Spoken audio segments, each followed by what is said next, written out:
Capstone is a rite of passage that we put all of our students through in our MBA in Managing for Sustainability, our MS in Managing Mission-Driven Organizations, and our MA in Teaching with Technology.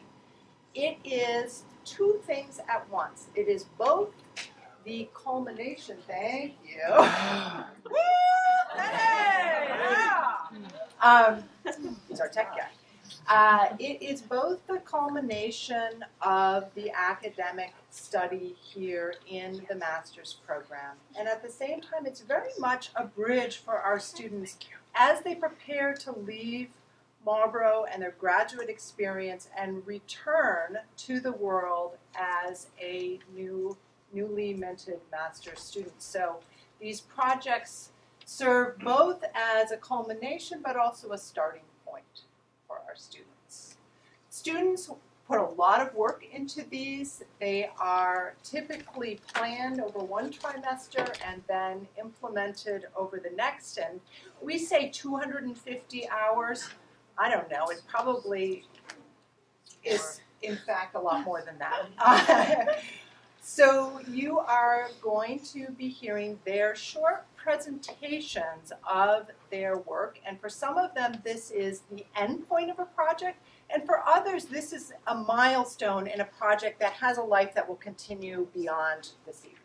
My name is Sunitha Malayakel, as he introduced me. I work at the Capstone Bakery, which is located in Yonkers, New York. We're just located right north of the Bronx, to give you some reference. The Capstone Bakery was founded in 1982 by Roshi Bernie Glassman, who is an aerospace engineer turned Zen Buddhist monk, who started an intentional Zen Buddhist community in Yonkers, and formed the bakery really to sustain their livelihood.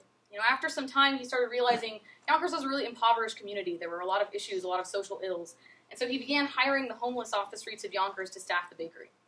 And that's transformed into what today is called open hiring, where we have no applications, there's no background checks, there's no interviews, and we hire anyone who comes to the door to create access to employment. So for my capstone project, I decided to create an employee engagement program at the bakery. So what's important about employee engagement, and why did I feel this was necessary? In my year and a half at the bakery, two problems have become really clear. On one hand, we have a lot of production issues. We can't make our orders on time, we have quality issues, we have equipment breakdowns. It's what I like to call brownie problems. And on the other hand, we had an issue with values. Our values weren't really being lived out. The management team and the floor staff felt that tension. Roshi Glassman left us with a lot of his Zen Buddhist values that are still on the walls at Grace to today, like personal transformation and loving action. And the bakers felt, I'm not feeling that on the floor. My supervisor doesn't treat me well. No one respects my opinion. I'm not really engaged in this workplace. So those values that we said we had weren't really real. And as I thought about that, in the context especially of the coursework I did here, I realized we had one problem underneath all of that. We had a culture problem. We were still very traditional. We were hierarchical. People were siloed. If you were on the line staff, you were the line. You were just told what to do, and that's how you worked. And as I thought about that culture, I was like, how can we start shifting that? And that's when employee engagement came to me. And there's two reasons I thought employee engagement could really fulfill that role of starting to move our culture in a new direction.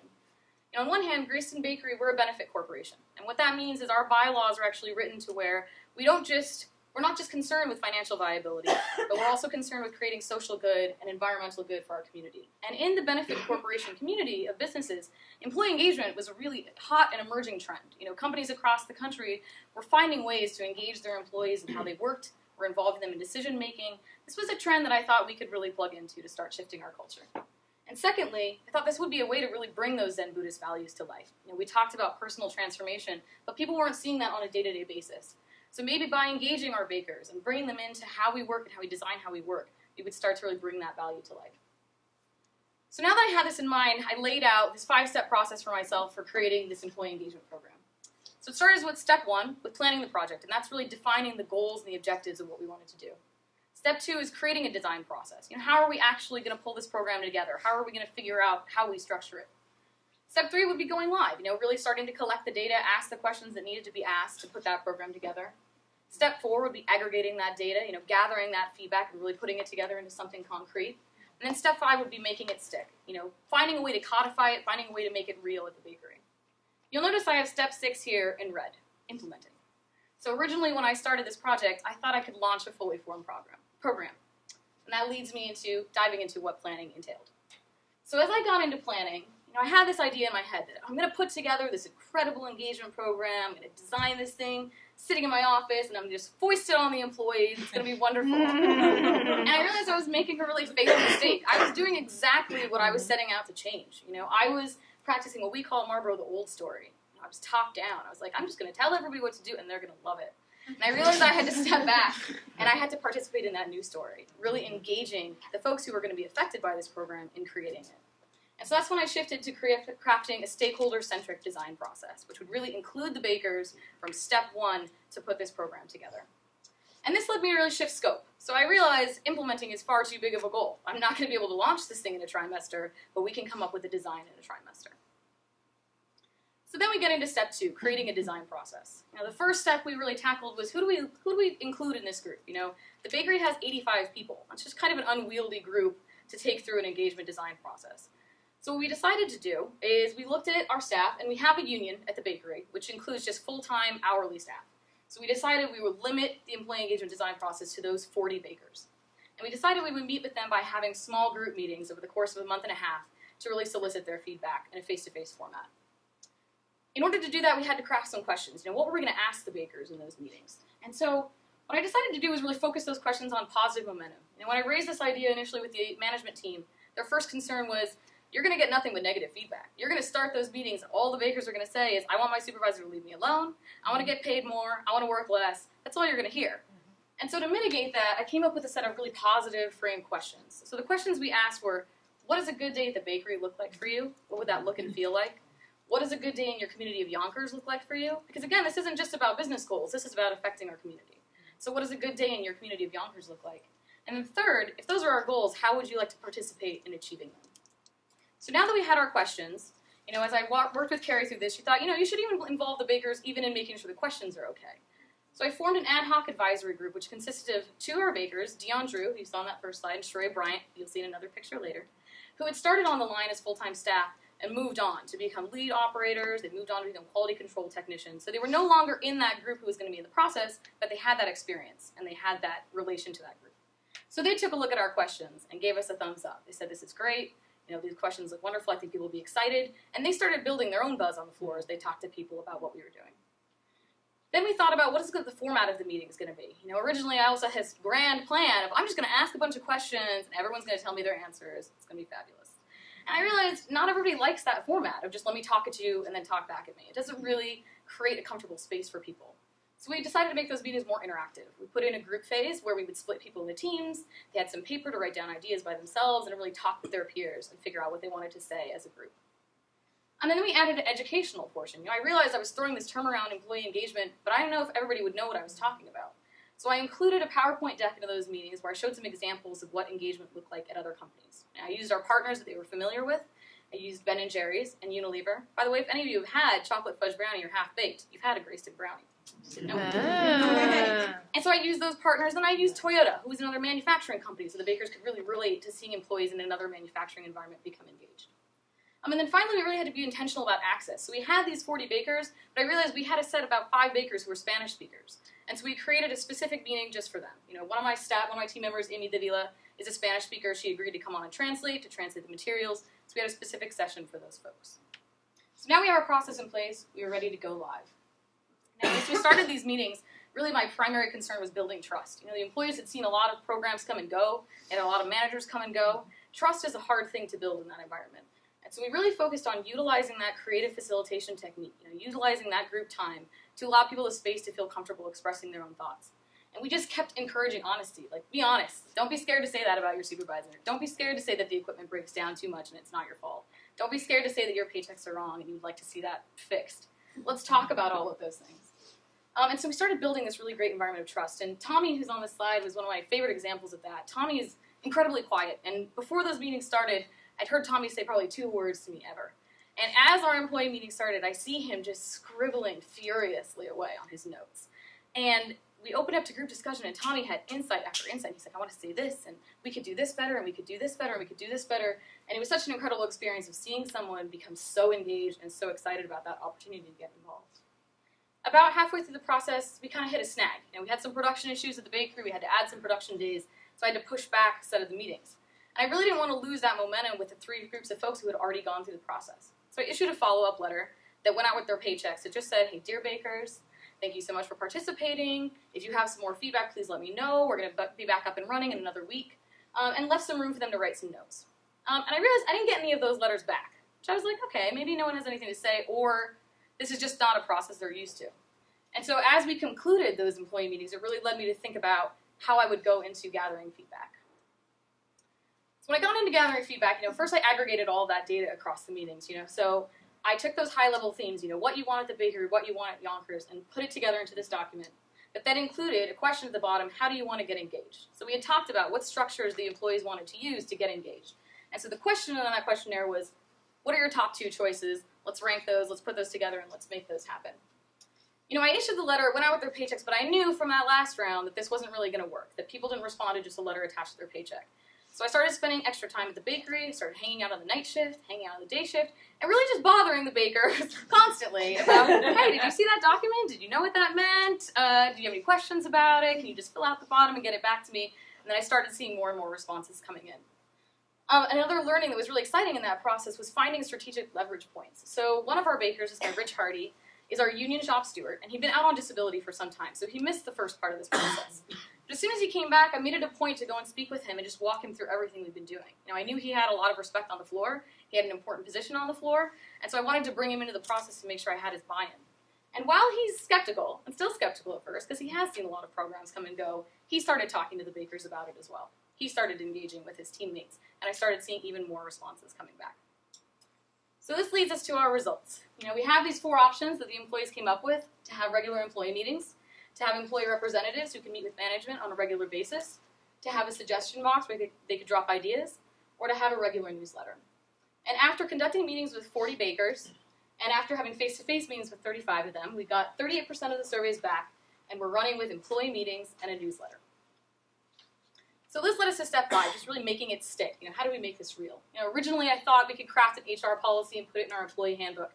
But in speaking with our HR team, I realized because the Grayston Bakery and the Grayston Foundation, we're kind of sister organizations that work together, we have one handbook, and a policy didn't really make sense because it had to be something that affected the entire organization. So we decided to make it a procedure. And to make that happen, I set up a meeting with 3 of our bakers, Charles, Kareem, and Raymond, and our Director of Operations, Joe, and Director of Business Development, Ariel. So we could sit down and talk about what the results had been, what the bakers wanted, and make it real. And in that process, what was really wonderful to see was to see the bakers start to engage already. I asked the bakers to tell management directly, why was this important to you? Why are employee meetings so important to you? Raymond said something that has really, really stuck with me. He said, this relationship is like a marriage, and we feel like these are 2 spouses who aren't speaking to each other. And I love that he used language that was so intimate, it was so familiar, and that's what it means to the bakers. That's what it really feels like for them. That's why that communication is so important. It was wonderful to hear them express that directly to management. And so now we have a schedule we're putting together for 2015. We're going to have monthly meetings, we're going to have quarterly meetings with everyone, and we're going to have newsletters that are issued every month. And we're going to remain open to adapting. One thing we emphasize is we can tweak this as it goes on. If it doesn't work, if it doesn't fit, if you want the format to change, it's always open to adaptation. So what's next? I was so excited at the end of this process. I was like, great, we got the schedule for 2015. I'm thrilled. But what I really started to think about was that cultural change, that's a big ask. That doesn't happen in a trimester. It doesn't happen in a month. It doesn't happen in a quarter. It happens over years and years and years. We think about things like being in solidarity with our Black communities today. Those things take years to change. And so I realized I wanted to commit for the long haul to Grayston. And so when my boss a couple of weeks ago asked me, Nathan, I want you to think about redesigning your job. Come back to me, nothing is off the table. Let's talk about 2015. I worked with Carrie on a job description that included employee engagement, included a lot of these missional activities. And what was so thrilling is that not only was my boss happy with all my ideas, and he's going to let me do them,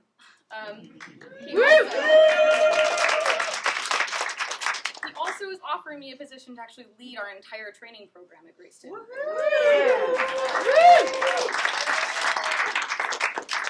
So I just feel really privileged to come to this end of this process and to be learning so much about cultural change, learning how to make it real on the ground, and then being given the privilege and the opportunity to roll this into my position and make this a part of what I do going forward. So thank you very much for your time. That was my process at Grayston.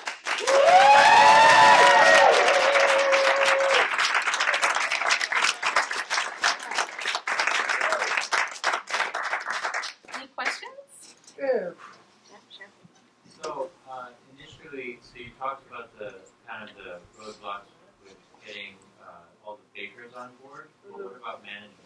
Do you have any conflicts there, and how do you deal with them? It's been really interesting on the management side, particularly with my CEO. So our CEO, Mike Brady, originally when I told him about employee engagement, he was like, all right, that sounds kind of cool. I've been hearing whatever. That sounds good. Do it. So he wasn't excited, but he was fine with me going ahead. And then he and I actually attended B Corp's Champion Retreat in Burlington this October. And what was so interesting was that they have this awards ceremony at the retreat, and they gave out a number of awards for companies for doing great in the world, etc. And probably 9 out of 10 of those companies, they were rewarded for employee engagement. And they said that very specifically. They're like, oh, your engagement programs are incredible. This is amazing. And suddenly this light bulb goes off in my boss's head, like, oh, this isn't just Sunitha's idea at the bakery. And what really drove it home is that we had a meeting with Rob Michalek of Ben & Jerry's, who's our global mission director, during that retreat. And all of a sudden, my boss was expressing this program in his own words for the first time. And he was like, he was telling Rob that, Sunitha's doing this really amazing work at the bakery, and she's trying to find ways for the bakers to get involved. And I was surprised. I'd never heard him say it in his own words. And so it was a really amazing moment of kind of finding a leverage point I didn't expect to find along the way. And it really has given me a mandate to run with the program. That's awesome. That's so great. All right, we got a lot. Let's go with Cheryl. Nice job. Thank you. Good job catching yourself falling into the old stuff. Right. I'm so intrigued by how you started, that the bones of the organization are set up so differently than business as usual, but how it slipped into this top-down hierarchical management. But great work with the engagement. I'm wondering if you have insights into how that fundamental split could have happened in the first place. And what gives you, with all due respect, confidence that the engagement program will begin to heal that fundamental split? I think, speaking to the history of that, when I came to the bakery, I was kind of part of a huge management shift that was happening. So my CEO had come on about 6 months before me, and it was a real storm and norm kind of thing. So he fired apparently 5 or 6 managers, completely changed the management team. And the reasons for that was the bakery was struggling financially. So costs were too high, they weren't selling product. These efficiencies and these problems that I saw were even worse before I started. And so since the bakery was kind of slipping into the red, they had a huge management change. And I think what happened there, what I saw, is that the managers who came on, they thought the mission was cool, but that wasn't what they were sold on. They came there with business skills. Like, they were actually operations directors, they were quality technicians, they were accountants. And while we needed those hard skills, we lost some of those people who were really, really committed to the mission of Greyston and to those bare bones and those Zen Buddhist values. And the reason I really just believe in employee engagement, I feel so much of what we talked about in PLD of catching what is this emerging trend, what is that emerging energy that's happening in the world and the marketplace around us. It's moving towards these democratic, these egalitarian workplaces. That's really where the huge transformational change is happening. So this old hierarchy in this old way, it's not going to get us to where we need to go. And so as long as we have this structure in place where the bakers have no say in how we run things, they have no opinions, and they have no chance to express that, we're going to be the same old, for years to come. That's just a fundamental change I think really needs to happen. You do one more question, Emmett. I don't know how you do this, but it seems like it'd be really interesting to see how open enrollment and employee engagement,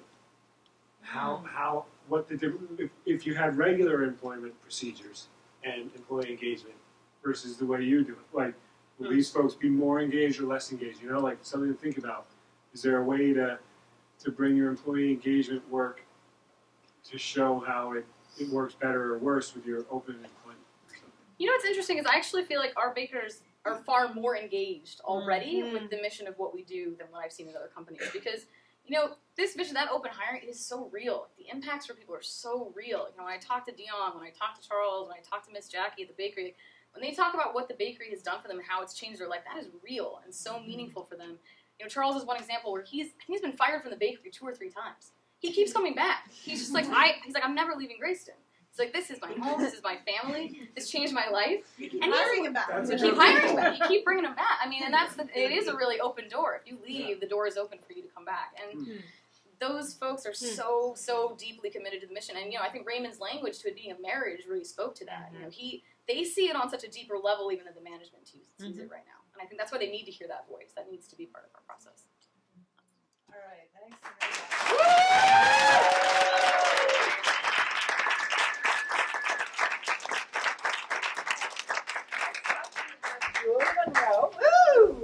Sorry, from the Master of Art in Teaching with Technology. Of course, every capstone starts out with something It's either a problem or something that could be done better. And so that's why I have my favorite little Mind the Gap over here, because the gap that I discovered was in the consistency and usage of iPad apps with learning challenged students. The special ed teachers did have some iPads. They had no professional development with them. And they actually had to be purchasing iPad apps with their own credit cards. So, at first you start out and you're like, oh yeah, this is a great idea, but then when you get credit card bills, you're like, forget it, right? So there was no sustainability and there was no consistency, there was no planning. So I decided to jump into this with iPad apps and Google, but that will come later. So within our MIT program, we took our education technology class, and at the top of the list, for any time you're looking for any kind of a training tool for students, you have to have the pedagogy at the top of the pyramid. So I'm looking at, always in my mind, constructivism, connectivism, behaviorism. The pedagogical theories had to come first, as well as the student learning goals on their IEPs. The cognitive load was a big thing with apps. And then for myself, testing them out, it had to be fun for me. If it wasn't fun for me, it's not going to be fun for the kids. But not in a game-like sense, because it is content. So there's a fine line there. So I had to examine that. A lot of the kids, we have about 42 special ed students that are identified.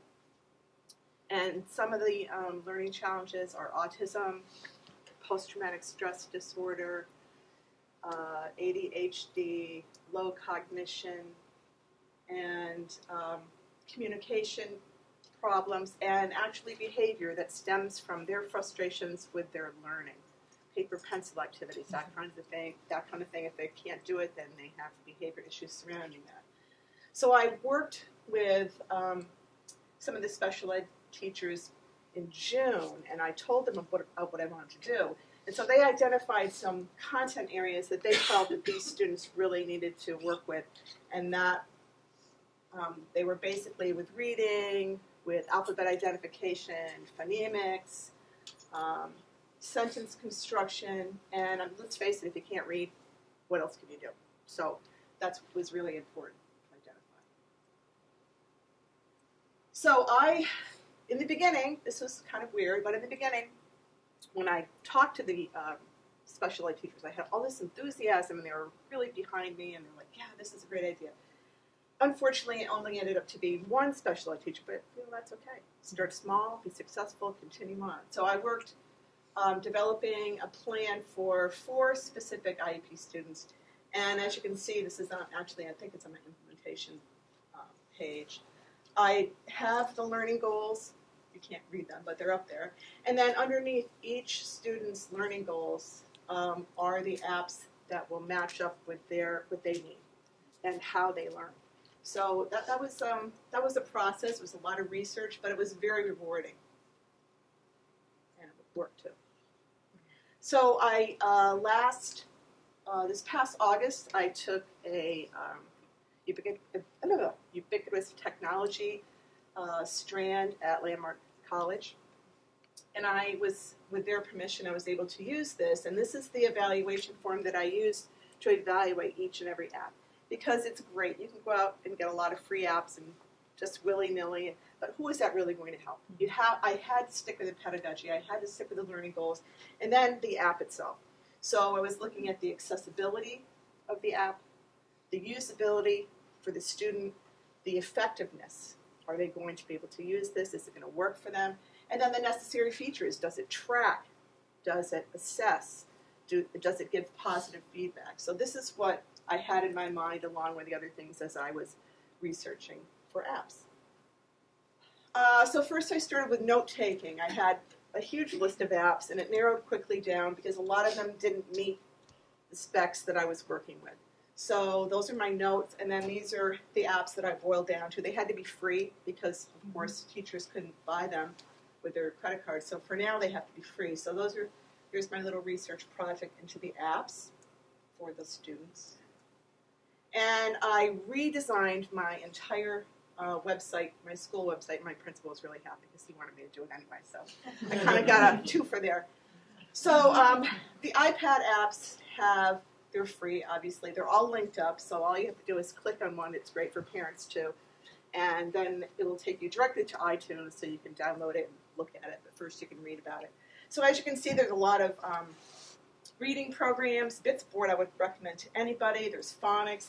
And for any of you out there that work on an iPad, definitely, if you don't know about it, download G Drive, because that allows you to take everything from your Google Drive and work on your iPad. So you don't have to switch back and forth. It's very cool.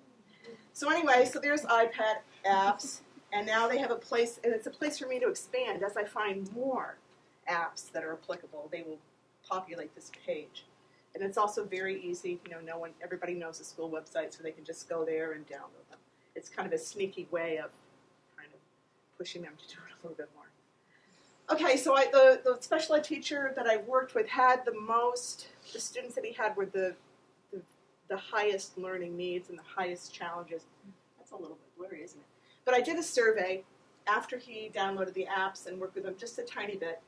I asked him which apps met the learning goals for the students with phonics and reading. So as you can see, they're higher hitters than others, and that was very encouraging to me because I'm not the special ed teacher. However, it's proof that it is working to some capacity and with the students, and it will be helpful to them. I also asked which learning challenges will the apps address. So there are some of them. These here that say reading, spelling, phonetics, I had to use those because dyslexia in the state of Vermont is not recognized as a learning disability. So you have to couch it in, it's a reading issue, it's a writing issue, it's a spelling, which is, that I won't go there. So anyway, while I was doing this, I thought, I don't even know what the faculty in the school is doing. I mean, I really don't, as far as devices and internet and what they use and things like that. So I did a broad-reaching, general, anonymous, which was good, anonymous survey of the staff and faculty. And all the other questions were really great to have, but this is the one I was shooting for. So I was couching a little sneaky one in there that I wanted for myself. Professional development. If professional development was available, which of the devices would you use? And everybody's always jumping in the bandwagon for smart boards. However, as you notice here, there were 13 teachers that wanted iPads, in addition to the ones that already have them. And there were more, 6, I think, that wanted Chromebooks. So that was also and 3 skipped, dirty rats. But anyway, but that's very encouraging. That's the kind of data you can take to a school board and say, hey, look, these teachers want to use these devices, and we can prove to you how well they work for students. So, let's do something. Backing up a little bit to the purchase order issue. I kind of cut to the chase here. I went to Apple. I got some quotes. And there is a thing called the Volume Purchasing Program that allows schools to have educational apps and to purchase them with a purchase order. Basically, you have to buy a Mac. The Mac acts as a server for the iPad apps as they come in with purchase orders. And then if you have a tech assistant in the building, they're the ones that have all the permissions. So they're the ones that are going to be getting those codes from the apps and the updates and then going to the individual iPads and downloading them. That was about $1,400. So I'm pushing for that right now. But there's an even better prospect out there, and it involves the Mac still, but it also involves an iCart. And they hold 20 iPads at a time. You put them all in there. It's Wi-Fi ready. It will sync automatically with whatever iPad apps you choose or updates that you have. It'll do it automatically. No one has to touch the iPad, so it's very cool. But he said I cut it off because, the school board doesn't want to see that right now. But it was like $9,700, and I didn't think that was bad for like 10 iPads and the box. And the iCart. I got to get going here. 2 minutes. So there's some of the special ed students. There's a couple of them. Ethan's working on multiplication. Lauren's working on spelling, and Devin's working with phonics. Google Apps. I got to hurry. 5th and 6th grade teachers. What do they want? They want math, science, geography, voice to text. Go, hurry. Okay, so there's their page. a lot of presentations like Ginzy and exit tickets and Dojo for classroom behavior. They were the student apps, and I was very tricky. I used Google Classroom all the time for 4th through 6th grade students. I had them do a lesson. I'm like, okay, guys, download 8 of these apps and use them, play with them, and then you're going to do a survey. I've got hundreds of these. So I just pulled out 3D solar system, fun fraction calculator, and word atlas data. It was very empowering for them. I said, you need to be part of your learning experience. And they loved it, and I couldn't get them out of the class after the hours. I'm like, okay, go back to class. They're like, oh, I want to keep doing this. So that was really good, too. And that's the end. There are my...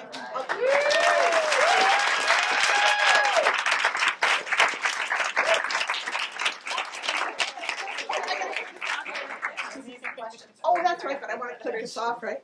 All right. Questions? I can talk really fast. Justin.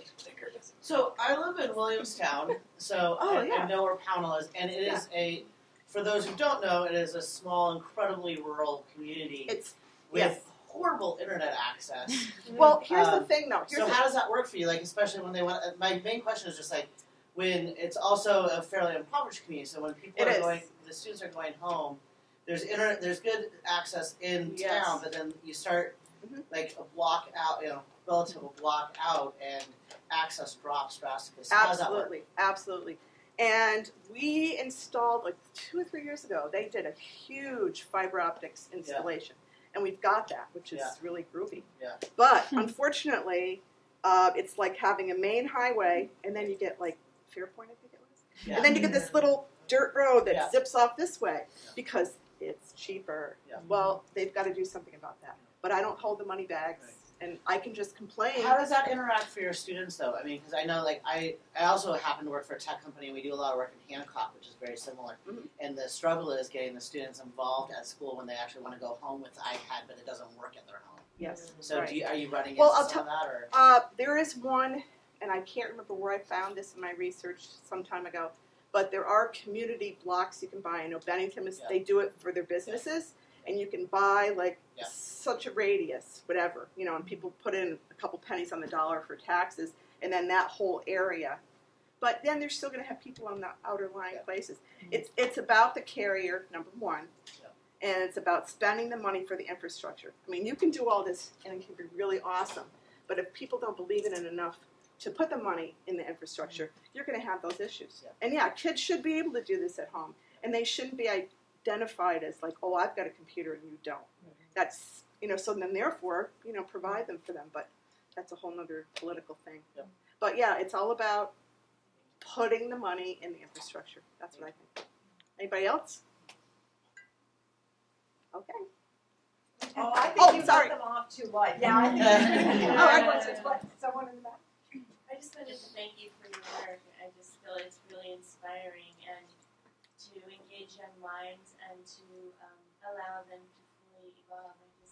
Oh, well, thank you. And something, when the kids have the opportunity to have some choices in what they learn, actually, not what they learn as much as how they learn. Because I had some 5th and 6th grade students that were, have learning challenges, and they were right in pace with everyone else, and they were having a really great time. And it's not playing games; it's learning. They were saying, "Oh, did you know this?" And they were so happy. And when you can motivate students to want to be part and parcel of their learning experiences, I think that's pretty good. Yeah. Yes.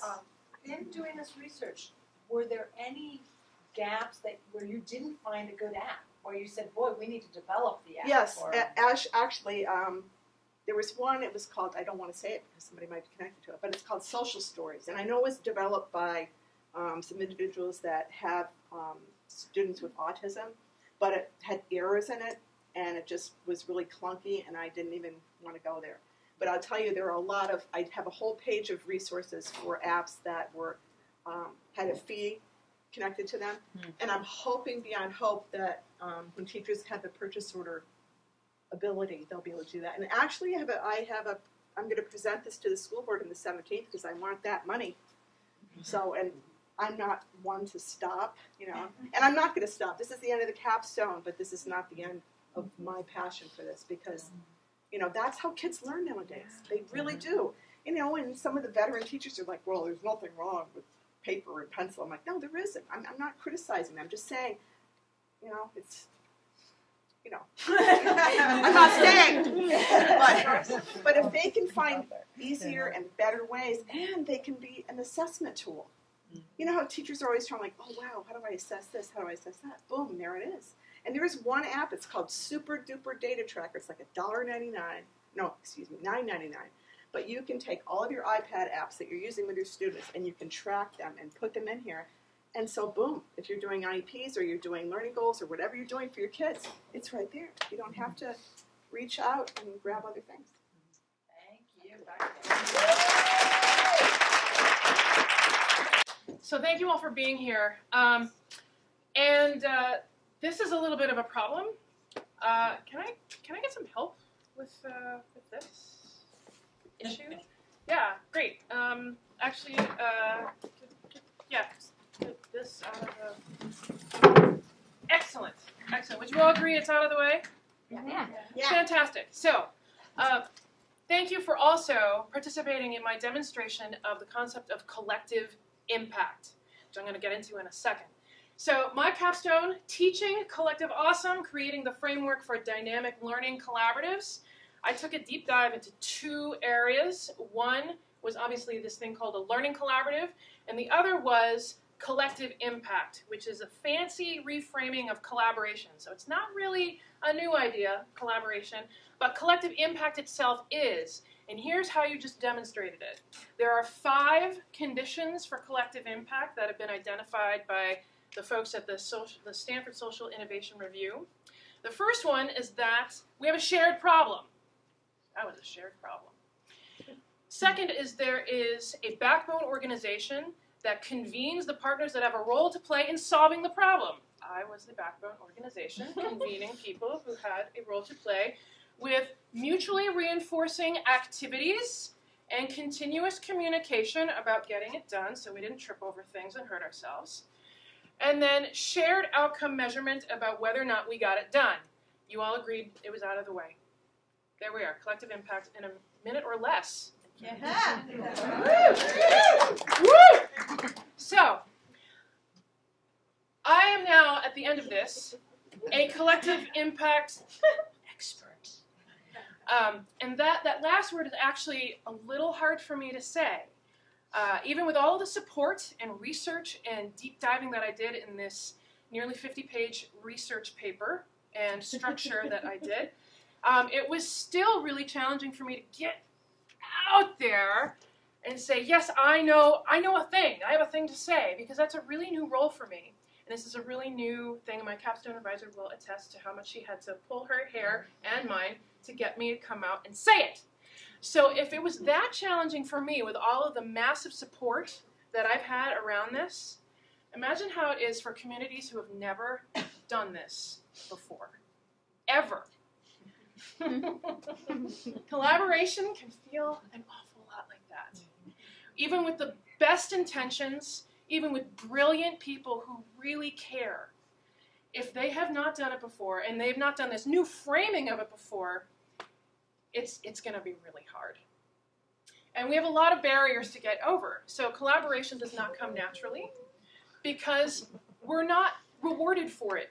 In the mission-driven sector, typically funding comes from a single issue and rewarding us for being the absolute best singularly at that thing, better than the other people over there. Collaboration takes a long time. So if I'm going to write this grant, I don't have time to collaborate with these other people to write this grant. I'm just going to do it myself. It's a lot easier that way. So the rewards are challenging to frame.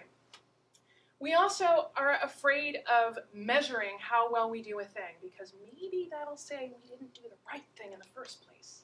Maybe we actually have to do something else. We really like that thing.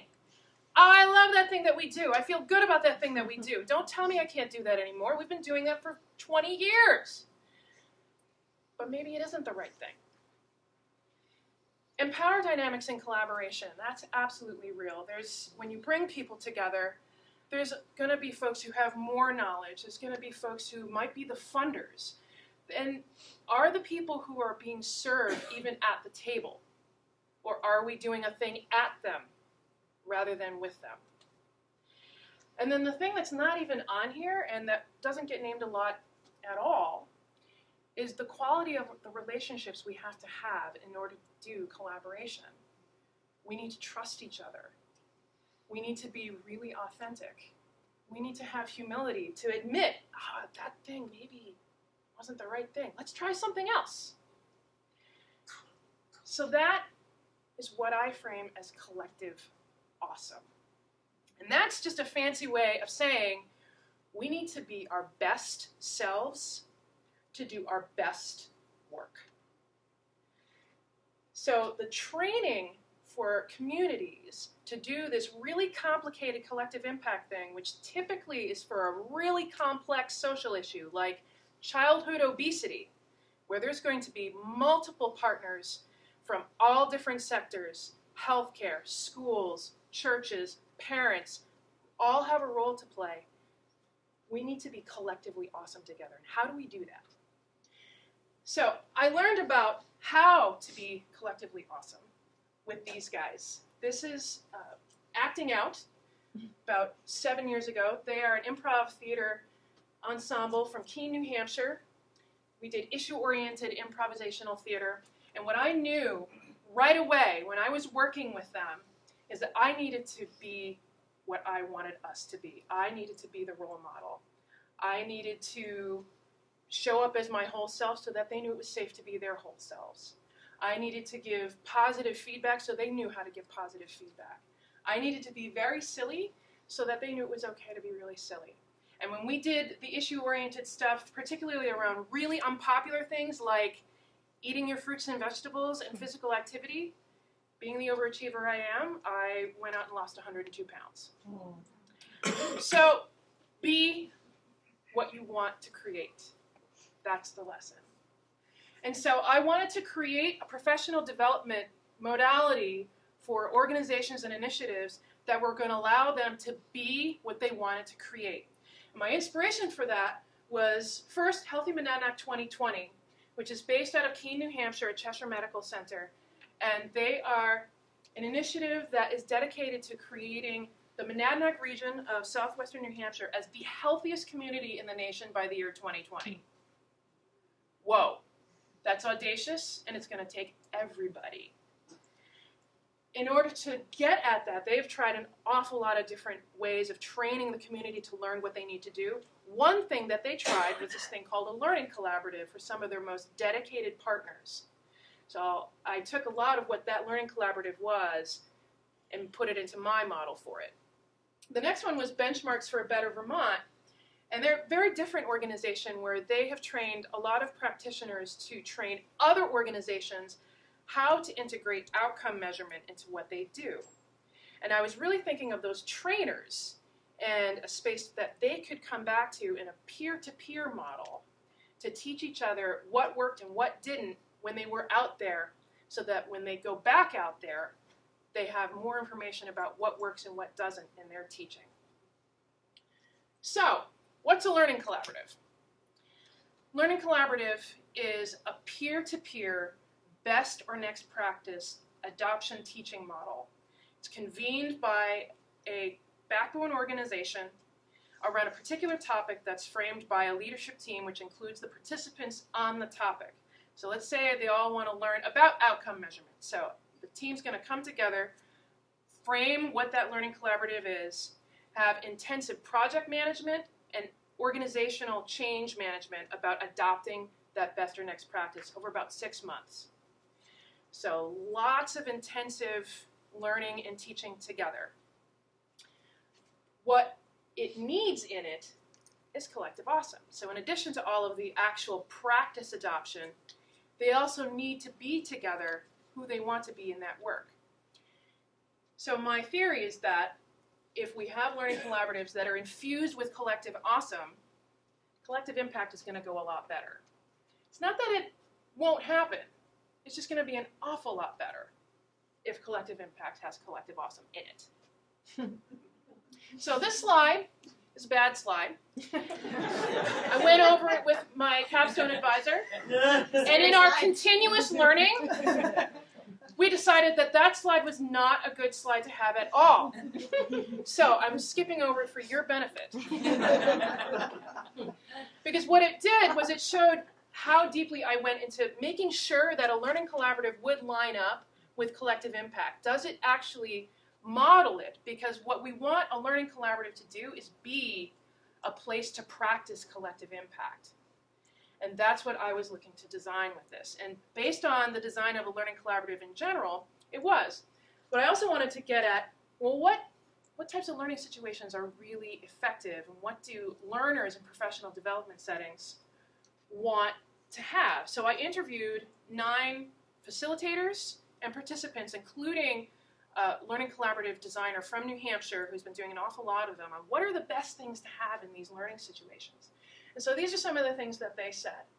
And a lot of them had to do with the convener, the facilitator, how they needed to be and what space they needed to create for the best learning to happen. So my innovation for the learning collaborative model really focused on the formation and planning that happened with the leadership team. Not the learning collaborative itself. That was already great, except for the lack of collective awesome. But who needs to put the collective awesome in it? The leadership team who's designing the experience. And so they needed to go through their own learning collaborative, learning all the things they were going to be teaching in the learning collaborative and having the experience themselves. So they have a mini learning collaborative for the planning of a learning collaborative, meta, in order to actually get it done well, be what they want to create. Because ultimately, we want this work, which is really hard and really complicated, to feel like that. These folks work in an insurance office in Keene, and their founder wanted to have a 5-minute dance party at 3 p.m. every day because she thought that it would be awesome for their employees. She said it was the best possible thing that she could have done for her employees, for the amount of joy that they had every single day. In mission-driven work, we get to work with the best possible people. They're so smart and amazing. We need to appreciate them. We need to appreciate them. We need what we do to match what we're trying to create and how we treat each other. Because that's what's most important. If we don't feel valued in this work and we don't train ourselves to create value and be of value, it's not going to work out. We're not going to create what we want to create.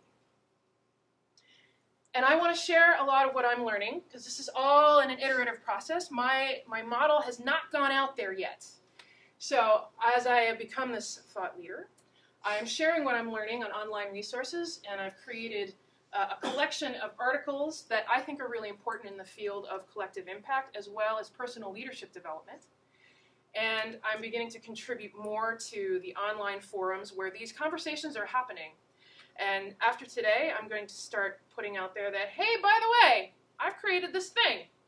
I would love for people to use it, because it hasn't been used yet.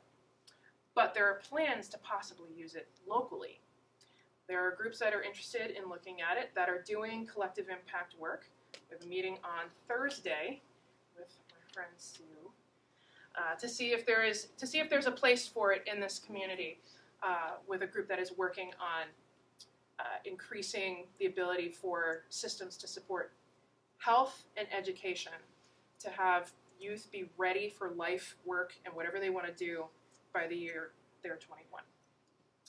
The Center for New Leadership is an initiative of our MDO program, and my Collective Awesome Learning Collaborative might have a home there, might be something to use there. And then who knows where else it could go? Maybe somewhere else. Sky's the limit.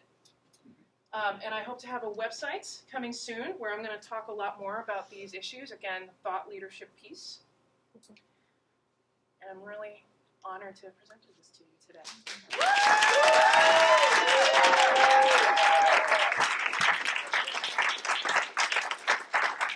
And in an effort to be our best selves, I wanted to make sure that I shared this, because this is really important right now.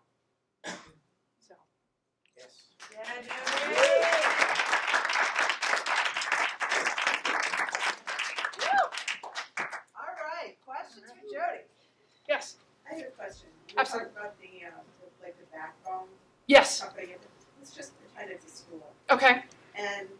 you have like little clicks. You know what I mean, right? Yeah. And so you've got this click and that click and Yeah. this click. This isn't just one school. This is all schools. Yeah. So how do you go about creating a collective awesome when, you know, don't play nice? I know. That's really the thing. Yeah. So a lot of that is going to be in the initial meeting setting and creating norms in that meeting. So the facilitator is going to be really important. So it needs to be someone who is trusted in the community. So it's not going to be like, oh, that person's leading the meeting. So it needs to be someone that everyone's going to feel, okay, if they're running the meeting, it's going to be a good meeting. So right from the get-go. So if the backbone organization cannot be one of the schools, but maybe is a partner that they're working with, so maybe it's the hospital, or maybe it's the United Way, or maybe whoever makes sense to bring everyone together, that's who it needs to be. Yes?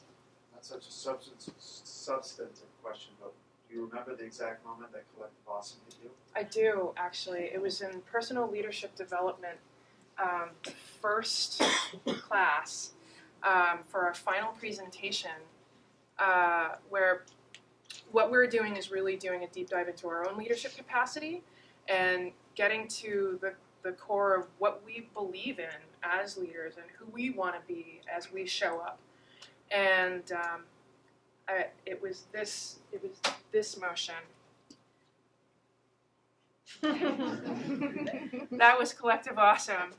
And it was definitely this like sort of lightning strike moment in the middle of the presentation. Yeah, absolutely. It's a very visceral feeling. Yeah. Yes. So I'm wondering, with your totally on board with collective impact, I wonder, where is, in your view, the strongest leverage point to achieve that in our communities where we're dealing with these massive issues? And have you thought about, are you thinking about the sectorally, the nonprofit sector, specific organizations that can serve in that space? Have you thought about how to engage the private sector, governmental, and where do you, what kind of point of entry brings the right people all together in one place? It's kind of paying attention to the community and seeing where is the energy. So there needs to be a lot of conversation between all of those leaders, and they all have a role to play. Collective impact is about all of those people coming together because they do all have a role to play. And what's going to be the first thing that gets everyone together? What's going to be a big enough issue that everyone can share the goal on? Where you can go, of course we all agree on that. Duh. Let's all come together and do a thing, and then let's learn how to do the thing. And again, the backbone organization is so critical in that role. If they're that trusted entity, such as a hospital, or maybe it's the city. It could be the city government who says, hey, we've recognized that this is a thing. Please, everyone come to the table. Let's talk about this and start getting an action plan together and see who's got a role to play. Right, and there are a ton of questions, and we're going to have to cut them. I already got the red flag. But I want to talk to you all later. My name is Julie Monroe. Before I begin about my capstone, I wanted to tell you about myself and a little history about where I'm coming from. Growing up, I was a horse-crazy kid who lived and breathed horses. Everything in my life revolved back to that. They really were my passion. There's me about 20 years ago. That's my dad, and that's Warrior. Between riding, I also joined a club called 4-H when I was 12 years old. 4-H was this amazing club that offered me all these opportunities to learn about horses without actually having to ride. So I was able to learn about many different things that didn't require me to have, other types of opportunities. 4-H offers events based on knowledge where kids can compete on things like Quiz Bowl, which is like Horse Jeopardy, horse judging, and hippology. Really, it does become a big deal. Kids can compete at the local and state level. Through this performance, they can compete also, earn the right to be on teams, at the regional and even the national level held in Kentucky. Quite the fun time for horse kids.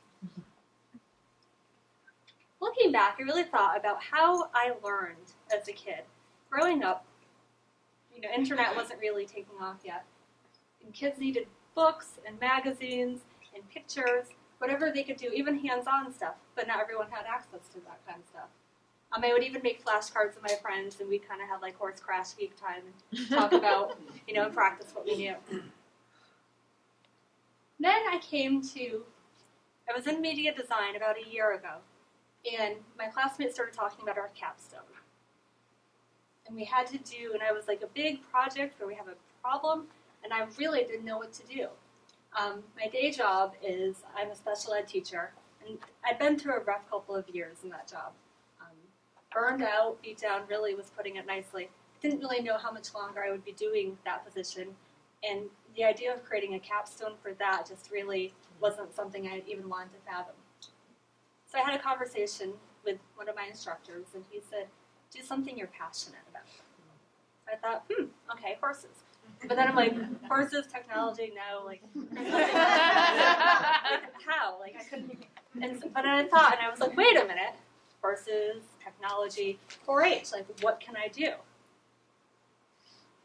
So I met with an old friend of mine, Jan Lingner, who's a 4-H leader in Pownell, Vermont, and I decided that I was going to create an online curriculum and a website for the 4-H Horse Club.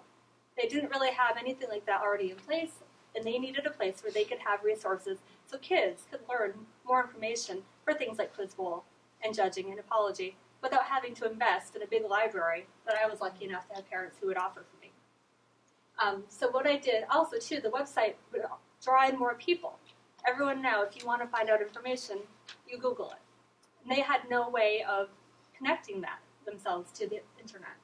So I created a website where if a new family moved into town and they wanted to find out more about horse 4-H, they would be able to find resources. I also had really lofty goals when I was in the planning phase, and I thought, I'm going to create many online courses. Because they need to know a lot, right? Like safety, anatomy, nutrition, grooming, horse health, hoof care, tack equipment, riding overview. I had great dreams on this. Little did I realize the amount of content that would go into one course, but we'll get there. My first course that I created was about saddles, and I dove right into it and thought, I know saddles. And then I realized that, there's so much more than just English Western saddle seat. And so I really built a huge course. In the end, also, too, I wanted a way for the learner to assess how they did. And so I created interactives at the end. This one had Saddle Jeopardy. The kids thought that it was great because they had a way of, having a big game. But then they also were able to test themselves and go back, and if they had an answer wrong, it would give them correct feedback on what the actual answer was. Then I dove into horse grooming. Looking back, I realized this was a little wordy. So after I gave it to my test group, I realized that I needed to have audio, so that was a change in place, was all horses needed to have a way, so even the youngest kids could access this by themselves. Again, there was a game at the end to assess their own learning. This one also had a video to show what one would actually do throughout the process of brushing a horse. My next course, which was actually, the group asked for one about horse colors, I dove in, did research, and started thinking with my adult, beyond level brain about, oh, this is so much fun. And then I realized, wow, I have beginner level users here. So I scaled it way back, made it more interactive for the kids, again, with a game at the end. 4-H website has a couple of functions. One, gives them an online presence so new people can find them. Also, two, kids like to show themselves off. This way, members can show the world who they are, what they do. Another thing I needed for my website was a resource library. I'm a teacher, I'm an aunt, and I'm a person who cares about other people's safety. Anyone could put something on the internet, whether it's approved or safe or not. I wanted to have a list of resources that people could go to, and hopefully their parents could participate as well, to see things that are safe and find out about safe practices. I also wanted to curtail the possible, there's lots of not so nice things on the internet that young children should be looking at, so this way people would be able to bypass that. I would also have a way of people to know when meetings were, or horse shows, or quiz bowl and judging contests. Throughout this whole process, I learned quite a bit. First of all, there is a huge learning curve. Even if you think you know how to do something, probably don't. I did a lot of work with Adobe Captivate in one of my courses, and after I bought it, I realized that there was a software upgrade. Didn't really think anything of it. Created all of my courses, and then wanted to put them on my website. And oh no, I created standalone courses, and they weren't web-enabled, so I had to rebuild everything. But it was kind of nice because they were much better the second time around, right? To not have expectations about anything. You know, you think your laptop's going to work when you're building a web content. Guess what? You're probably going to get a new one. And I could have used that Windows 8 class too, I think. But, you know, all better now. Test early and often, too, back to, you want to make sure. Like I could have put in the audio originally if I had given a course to someone and said, okay, you're 5 years old. Tell me what you think. Another thing I learned was seek help even if you don't need it. I originally created my website with these brilliant yellow text boxes. It was great. Things stood out. I was really excited. My advisory panel of former Marlboro students hated the yellow. And I was like, oh no, it's gorgeous. You're going to love it. And no, I went back and played around, made it plum. It worked much better in my eyes too, but I still think the yellow was kind of nice. And most of all, you always need to remember your passion no matter where you are in life, because everything is always going to come back to that. Thank you.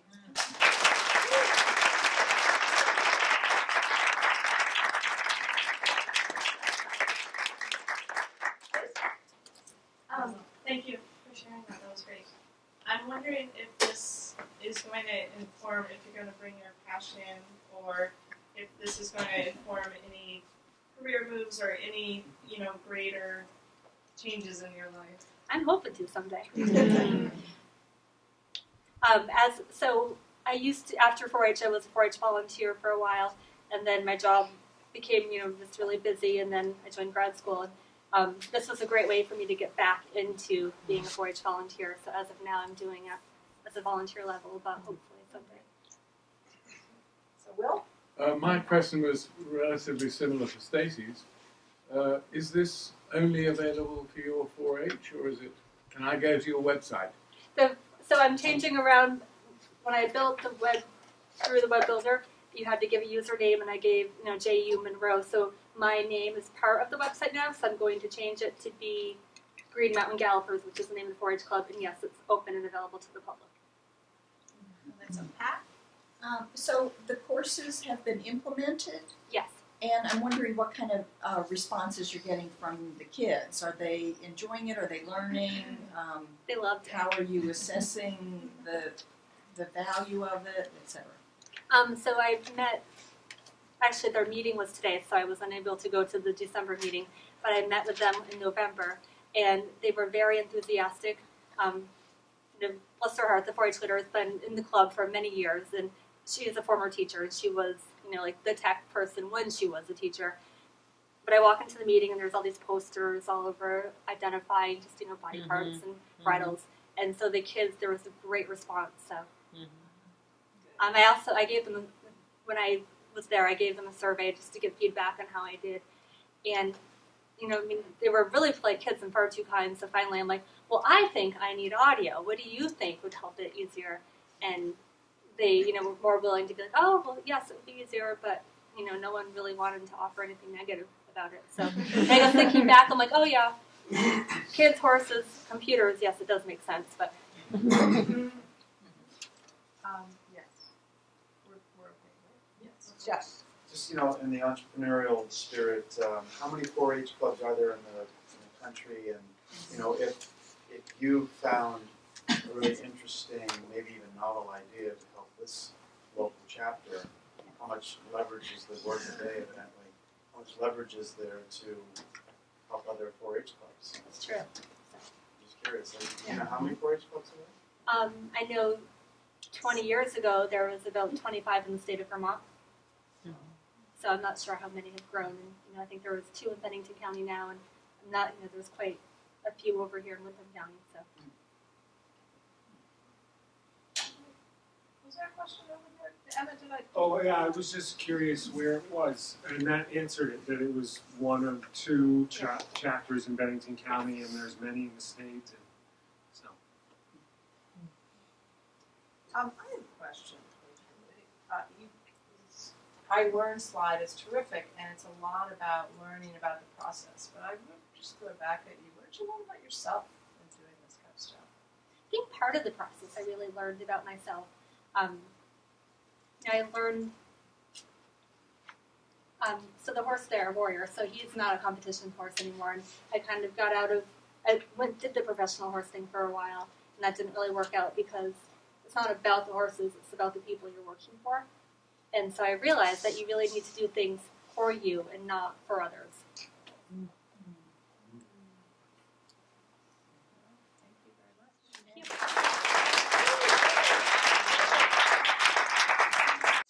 Hi everyone, I'm Natalie. My capstone is on Outer Green Lodge and the website I created to promote it.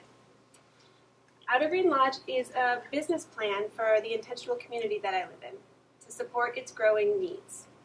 If you aren't aware, intentional community is a group of people that live together cooperatively in order to achieve shared goals. And I'm going to tell you a little bit more about us. So we started out as 5. We've grown to 7. We are small, we're tight-knit, and we're effective. In 2008, we came together to build our cooperative vision for living. By 2009, we purchased land in Dummerston, Vermont. It was a really exciting experience and beautiful 65-acre property. By 2010, we were building our main timber frame lodge with a communal private space layout. Oops. Okay, so in 2010 to 2011, we built a giant, fantastic lodge and moved into it. Now, the reason we live cooperatively is because you can do more together than you can alone. We can support each other every day, and that's an amazing opportunity to have. So we wanted to build something bigger than ourselves. We pooled our resources, and for us, that meant decreasing our individual footprints by increasing our collective collaboration. So collective collaboration simply means we share stuff, we work together to achieve goals, and we have weekly meetings to keep our group in check. We've been doing great at that for the last 4 years, but now it's time to take the next step. We need to create a community-based business to support further community development. So you may ask, what is there left to develop? To answer that, I'm going to take you through the layers of community. First, you have the individual. That's the resources everyone needs on a basic level. Clothes on your back, paying your bills, food. Then you have the group resources. These are the things that supports the group itself. For us, that's things like firewood, plowing, weekly chores, community meetings. Now, as I said, we've been doing great at that for the last 4 years. But there's another level, what I call the identity of the group itself. Those are the resources needed to support the higher purpose or presence the cooperative is trying to achieve. That's what we're developing. Okay, that's a pointer. So for us, those goals are around sustainability, permaculture site plan, forestry management, self-sufficiency, raising animals, growing a garden, providing our own food, and maintenance. Our lodge, as many of you know, our formidable driveway, and our 65-acre property. So those are the goals we're going to achieve using this lodging model. So why lodging? Well, I'm going to take you back to my first residency weekend at Marlborough. There I was, getting to know my cohort I was going to spend all this time with, and I realized a lot of people had come from afar in order to join the program. So naturally I asked, where are you going to stay? And I kept getting this confused look that I was like, well, probably camping. I said, okay, well, where are you going to camp? Like, yeah, I don't know. So I invited everybody up to stay at our place. We have the space. And they've been staying with us for the last 2 years, every residency weekend. Sometimes up to 13 students in one weekend. But you know what? We've loved having them. So much so I was inspired to list our rooms on Airbnb so we could have guests even when it wasn't a residency weekend. Having guests has allowed us to come into, to embrace our love of hosting and of meeting new people. So, I joked. Okay, so that's why lodging. And as you can see, this has been developing throughout my time at Marlborough, this hospitality model. But I wanted to give it due diligence through the Capstone process. I wanted to make sure that it was a holistic fit, more than just a financial fit. So I created a community-based income assessment. I looked at our assets, goals, and values in relation to the lodging program. What I found was that Outer Green Lodge utilizes assets we already have, great, our hosting culture, land, our beautiful view, our lodge. It maintains our values of connection, sustainability, and collaboration. And it, in addition to the goals I mentioned before, it helps us promote our cooperative model. It's approved. Okay, so the lodging model is a go. The next challenge is to promote it. So I decided I'll design a stylish website. So why a website? First of all, I wanted to communicate to our audience. Easy. But secondly, and more interestingly, there's a rising trend that I've noted towards alternative travel options in the world. We can see this by the rising success of things like Airbnb, TripAdvisor, Couchsurfing. People are looking for authentic, purpose-driven, interactive travel opportunities. And so having a website is really, and much of this momentum is happening through online platforms. So having a website is a really important tool for our business. So first things first, I created the sitemap. I wanted the website to be simple and beautiful. And I used these three categories of who we are, what we offer, and what we do in order to answer the essential why of why someone would want to come visit and stay with us. Outer Green is an experience. I wanted the website to reflect that experience. So on the home page, I communicate our values, goals, and mission, as well as what we're offering, with simple, clear text and images. For more information about who we are, there's a cooperative culture page. And to look at what we do and how we're putting it into action, there's a sustainability page and a property page. The next thing we got to do is connect with our audience. Now, connection with an audience is really important with any business, but it's particularly important in our business model because we're unique.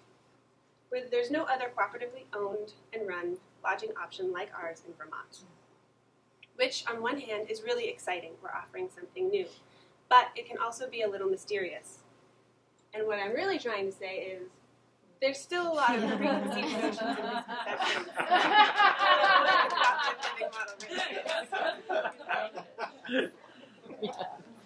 So we got to connect with our audience. Now, for me, the best way to do that was to learn more about the people that had stayed with us. Get the people that had stayed with us, to let the people know who's going to stay with us, that it's fantastic, right? So I did a feedback survey and sent it to all the previous guests that have stayed with us at Outer Green. From that, I was able to come up with the 3 main reasons people enjoy staying with us. Of course, there's way more than 3, but the main 3. Our unique environment, the lodge, our view, our property, our cooperative model and our sustainability practices, and the friendly feeling of home that we give our guests. I integrated much of this feedback into the content for the website. But then I wanted to make it relatable. So just to quote isn't going to do it. I wanted our audience to be able to relate to people that had stayed here before. So I created a fun fact questionnaire. That's the second part of the survey. And it's just that. Fun facts. What's your favorite spice? What's a quote that sticks with you? A way to get to know our past audience a little bit more. Using all of this information, I created a testimonials page. You may recognize some of them. And I wanted to create a view, a glimpse into our guests that showed a quote about what they enjoyed staying with us, right? A picture so you know that they're a real human, and then some fun facts so you know that they're a normal, special human just like the rest of us. I enjoyed this so much, I duplicated it on our founders page. I wanted our audience to get to know us too. I wanted them to relate to us too. So I had everyone fill out fun facts. For instance, I'm a big fan of Thai food. And Daniel over there enjoyed watching Smurfs when he was a kid. And David's a big fan of mustard. So, let's see a show of hands. We're going to have some audience participation. Who here enjoys mustard? Yeah. And who's ever watched The Smurfs? And how about some Thai food? Oh, yeah. Yeah. Looks like we already have some connections and commonalities. You guys should come stay at Outer Green. All right. So we've connected the what and the who. We're connecting with our audience. Now I wanted to show the beautiful spaces we have to offer. I want our guests to know what it's like to stay with us visually. So the lodge and the lodging page have plenty of images to show you what it's like when you're staying with us outside. This is our beautiful view you can see from any of our decks. Inside are large common spaces with beautiful timber frame architecture. And in the main rooms you might be renting. Finally, I wanted to make it easy. So each room we have to rent is directly linked to our Airbnb page.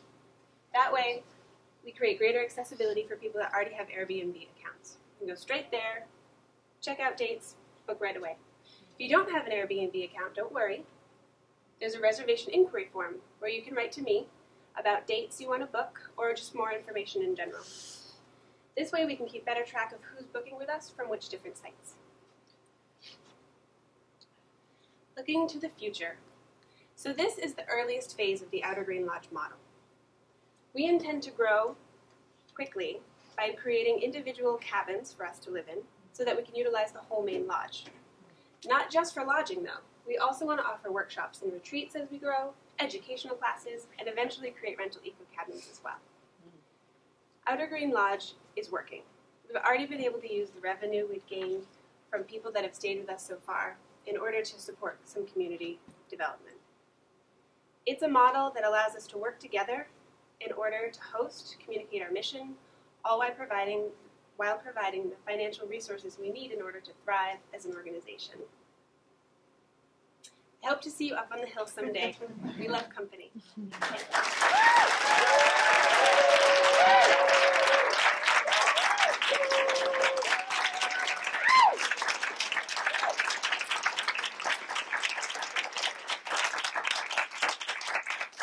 Questions or room reservations? Sandra, back. Are you, you have like a fee that you might charge for like a day visit? Sometimes people need to like just want to journal or they want to stroll or that's just not their environment that they have. And Yeah.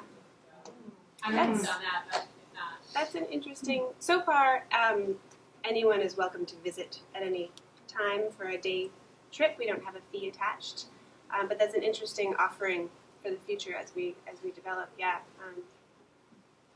we just have the overnight rate right now.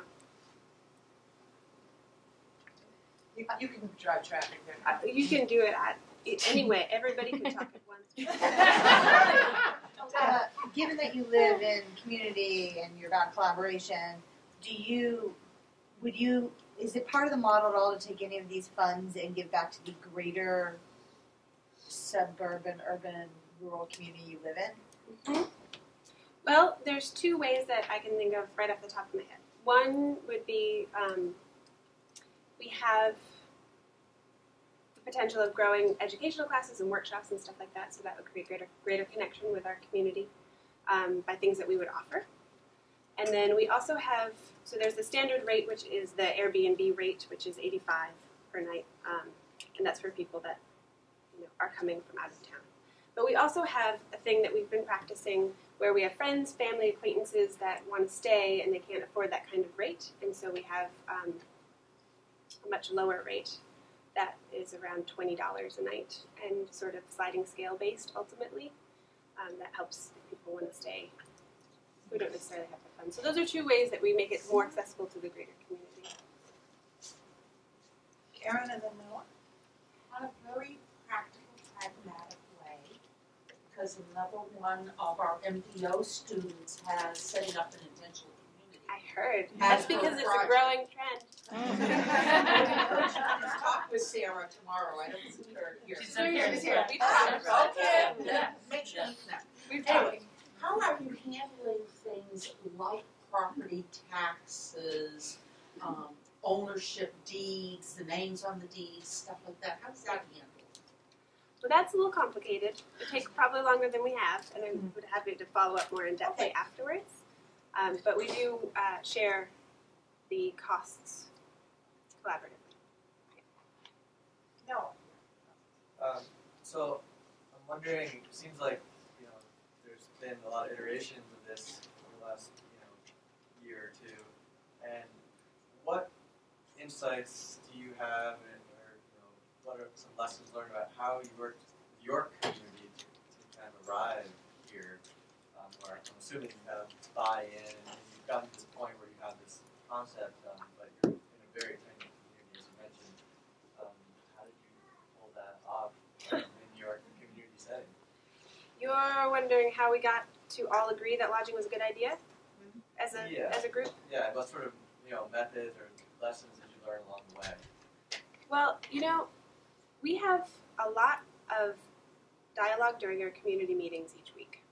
And we knew from the start that one of our goals was to become self-sufficient. And so, and that some of those goals were around things like sustainability and stuff like that. So we knew we wanted to become financially self-sufficient as well as, you know, doing it through a sustainable kind of lens. And really, there was a lot of different iterations. I remember talking about making wine, having a booming jam business, all kinds of things. And so really being in this program and me bringing back ideas to the group and having those weekly meetings to assess each one and then trying them out, especially with having you guys all come stay, it was sort of an organic process where we knew we had a goal and we were sort of looking at our options, and it just got narrower in the sense of more clear as we continued to talk about it. So. All right, and I see a lot more questions which we'll be able to you'll be able to bring to Natalie during our break or afterwards. Thank you, Natalie.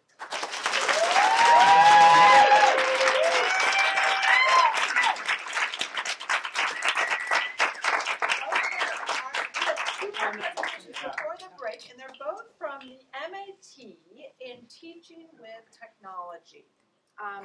First, we have Becky Gigento. Did I say your name correctly? Yes, you did. Thank you. Okay. Becky. Woo! Hi, my name is Joe Christie. I'm with the MBA program, and my capstone is about a app called B-Train.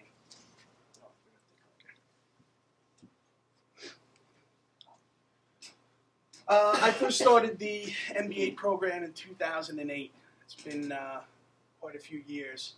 But when I first started the program, I was in the data center design and build field, working for a company. And immediately I thought, wow, Capstone, what a great opportunity. I'm going to take this opportunity and design an idea around data center energy efficiency and curbing energy use in the data center. And my idea was that I would present this to the company that I worked for, and they would give me a raise and give me a promotion possibly, and you know, I would use this opportunity to the fullest. Then as I started moving through the program, the entrepreneurial wheels started moving within me. And I said, why would I wait on just this little piece when I should take this capstone opportunity and devise a way to create a new division within this company. And then I would revolve it around sustainability in the IT field, the IT vertical. And then I would present it to the company ownership, and then I would get a bigger raise and a better promotion and possibly a partnership. So here I am with these big ideals about getting more from this company. And I kept going through the program a little bit and through some other life activities that were going on. I sat back and I said to myself, okay, I've got this opportunity for a capstone to create something, and I'm doing it for somebody else to profit. And I said to myself, looking at all this potential, I was like, forget it. I'm going to do this myself. So with $45 in my pocket, I quit my job and started my company, the J Solution.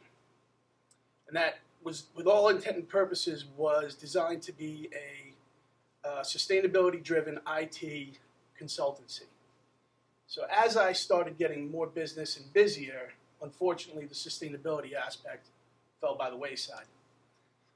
So having this in the back of my head, wanting to continue with the program and utilize what I had, I decided when I started back up to finish my capstone to create a sister company called Jace Now.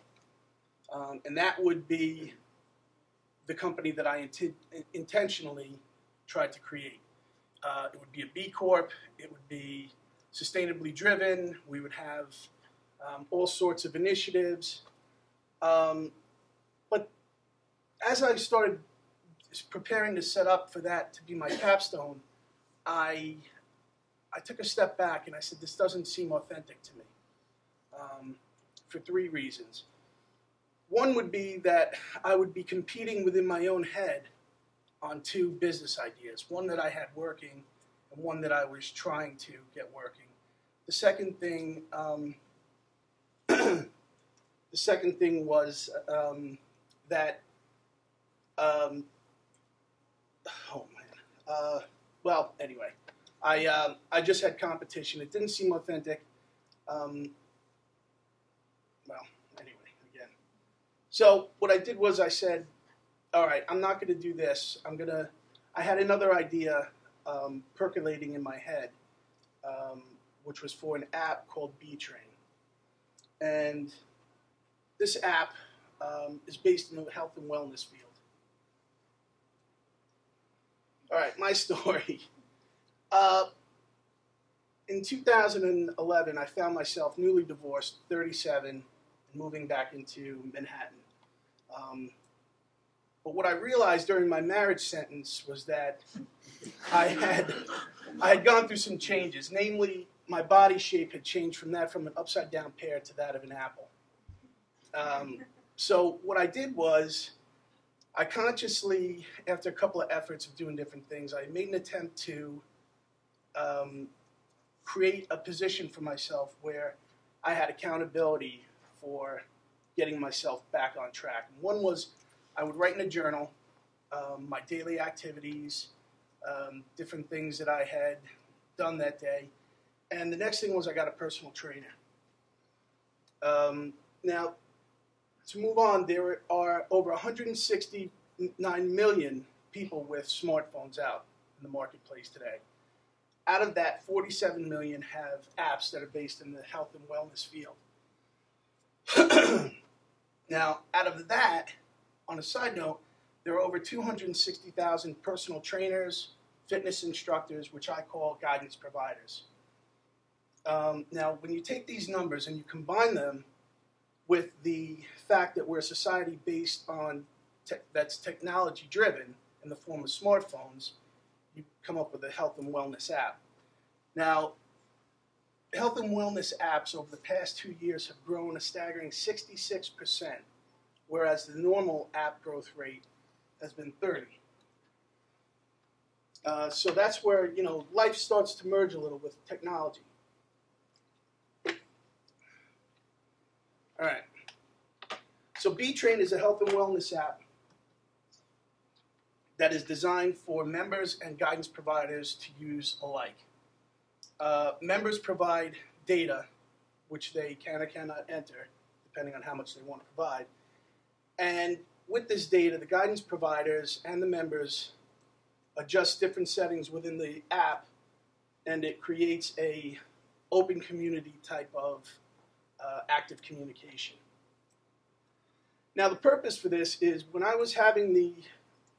had the personal trainer, one of the problems that I found was that I would go in for my hour and then leave, and I would have a set of instructions. Do this, do that, do this, do that. And then until the next time I went in. But there was no real communication after. There would be a text here and there. So out of these 6,500 or 7,000 health and fitness apps that are out there in the marketplace, none of them had this functionality where a trainer could interact daily, hourly, and look and see what's going on with the user. Now, what I found is that when I tried to articulate this in the beginning, I was giving so much information to my audience, the people that I was dealing with and talking to, that I couldn't keep it all together. I couldn't keep it focused. So what I decided to do for my capstone was to create a business model and a high-level business plan that articulated and illustrated the ideas that I was trying to get through, while at the same time not giving too much. All right, so the business model. Now, what originally happened was I had so much information based on demographics, functionality type, you name it, I had it. And as I was going through, I initially did my business model.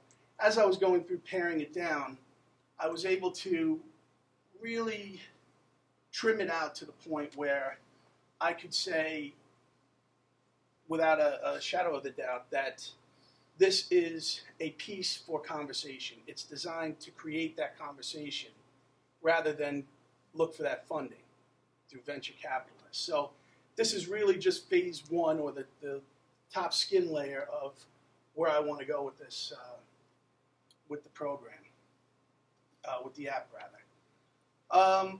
I identify key partners as guidance providers, project promoters, customer segments. I went for the level of the conversation just with age demographics, because there are, again, so many out there that you can speak to and combine to figure out marketing techniques and everything else. So this was the first piece that I wanted to fine-tune. The next was the revenue generation, because that's ultimately what the conversation led to. So based on this, fitness prospects, or people who are interested in getting, in shape, or, some community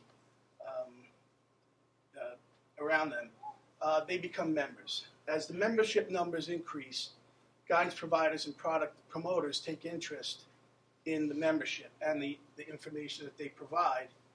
And in turn, their revenue increases, their client base increases, and they cross-support each other. And then when that happens, B-Chain revenue is generated in that form of fees, as far as membership fees for guidance providers, or license fees, and nominal fees for product promoters,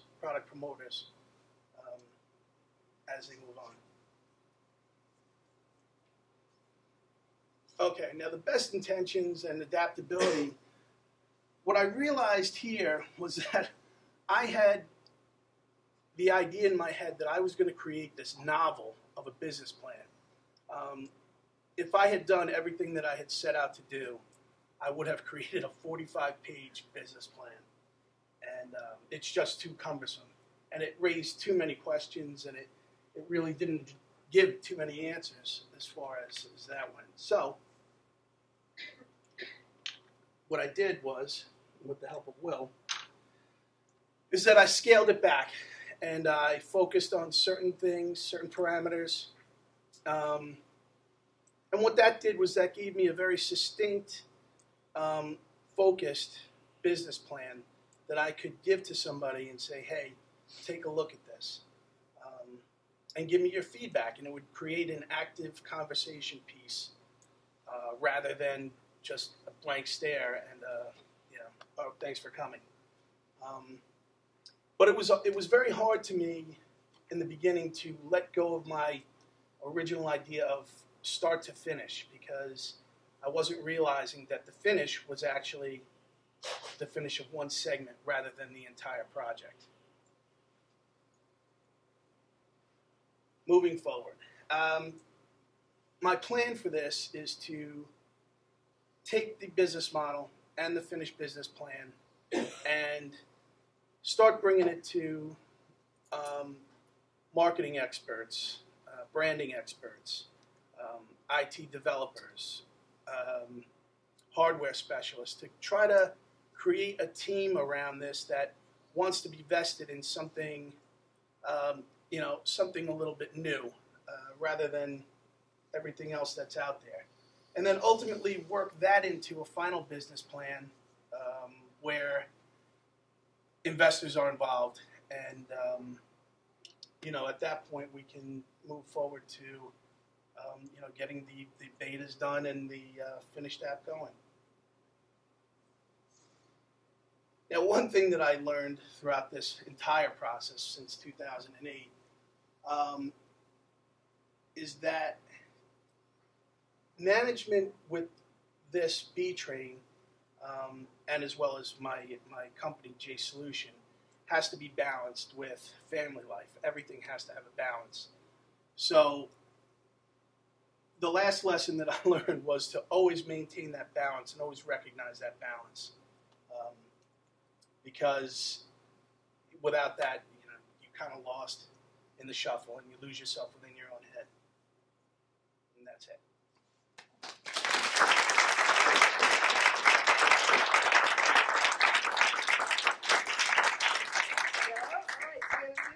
Questions for Joe, and anyone is invited to ask a question, whether you know Joe, or don't know Joe, or know this model or not.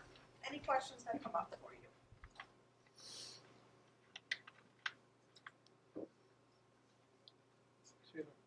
Oh. Yes. Yeah. So the product itself is basically a communication device for people who are using personal trainers. I didn't go into the full functionality. It's a communication device, a private network communication device, where a member could have a private trainer. They could be part of a flag football team and a bowling league.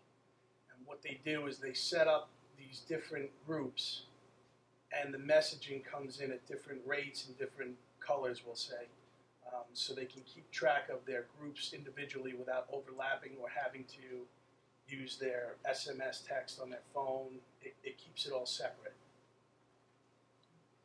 And are you planning on having your IT company, having J Solutions develop it, or are you planning on having, you're talking at the end about having a so.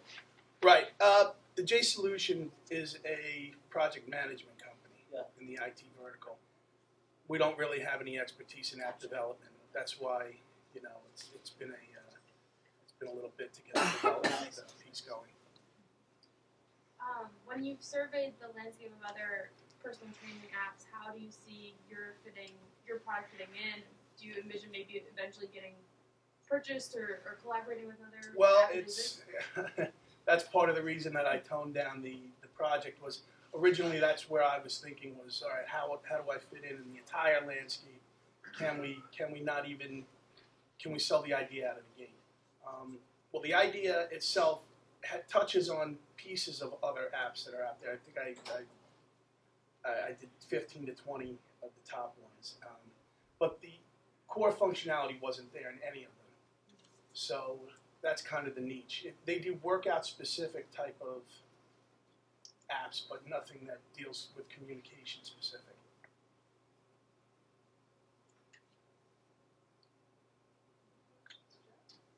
Someone that works with a personal trainer myself, I can see value in this, and that, texting or emailing a trainer, those get lost in the shuffle, and I should have a place where you can go to communicate. My question is, does a trainer have to be somehow affiliated with some certification or gym, or can they look into this and be like an independent contractor? How does that? It's designed for mainstream and independents, as well as what I call evangelists, which are people that are so passionate about their niche, be it urban biking or urban running crews, that they can use it to create their own individual groups from that end out. So it can be used from the member out or the guidance provider out. Stacy, you'll get the last question. Is that me now? That's it. On the heels of that, have you thought about a functionality where you can send out group messages and say, let's meet up and go for a ride, or That's exactly what the functionality is or based even on. how do you recruit new, or That's based on. into, That's a good question. Yeah. It's based on the data parameters that are filled in by the member.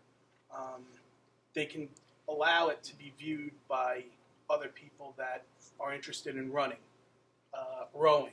whatever. They can set that parameter, and these other groups can get their name through this and possibly solicit membership. Not sales, because we don't push any product, but membership. Thank you, Jeff.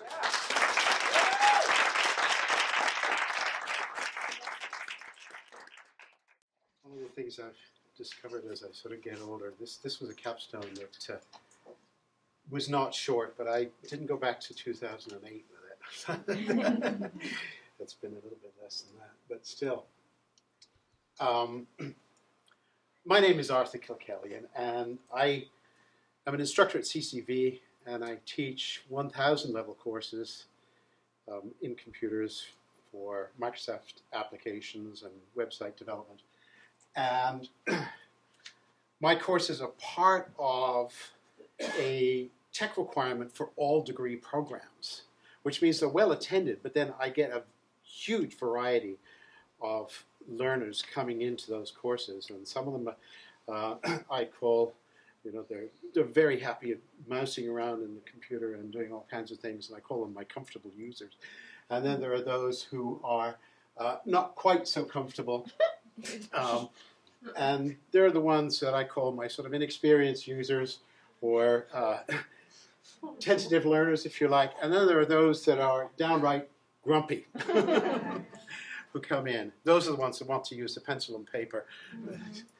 To put it in perspective, the U.S. Census Bureau in 2012 points out that there are 12% of the population does not have internet, not because they can't afford it or they can't get it, as in the case of Williamstown, but because they don't want it. And that can be serious. But what I've discovered is those people don't really come into my courses. They probably, you have them in the high schools, but in the college situation, there's a different choice. The thing is that the course still has to go through at a particular pace. And because it does that, those tentative learners, those new learners, those inexperienced learners in technology have a difficult time. And they may get left behind, which can have disastrous results because, as we know, we're trying to stop college dropout at all costs. And if we can, I'm part of the Complete College America, and I think most of you in here would probably ascribe to that theory too. So I started off at Capstone to try and address this particular problem of keeping the weaker students into the course by separating out the stronger students and having them, if you like, test out of this particular course, but because it was a requirement, and allowing the stronger students to go into higher level courses. And so I thought, well, we'll have a technological literacy assessment, and then we'll have some remedial workshops that these students can do if they're a little bit rusty, and then they can go on into a better course, or a better course. My courses are great. Into a higher level course. And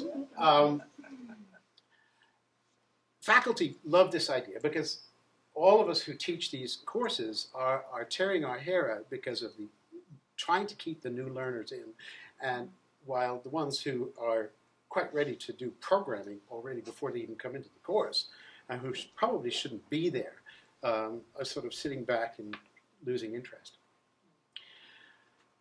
So I put that to faculty, and I put it to the Technology Curriculum Committee, and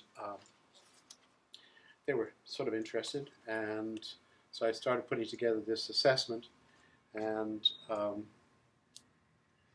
was going to test it out on people, and so I then went back to the curriculum committee, and I had this test of about 40 or so odd questions, all related to the essential objectives of those 1,000 level courses. So it really covered the whole gamut of what anybody was coming in to do in terms of the tech. And theoretically, that should have allowed the stronger students to be able to, I won't say test out of my courses, but close to it. Provide a prerequisite assessment.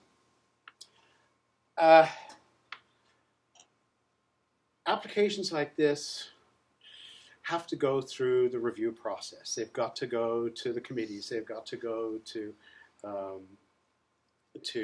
academic council, and as a result, I met up with the weight and trying to shift various things that may not be shifted. The problem was that as I was going through this process with the technology committee, there were two things that arose. Number one was literally moving the tanker, because in order to bypass my courses, that meant rearranging the catalog because the prerequisites were going to change. That also meant, changing curriculum to a certain extent. That process could take years in college.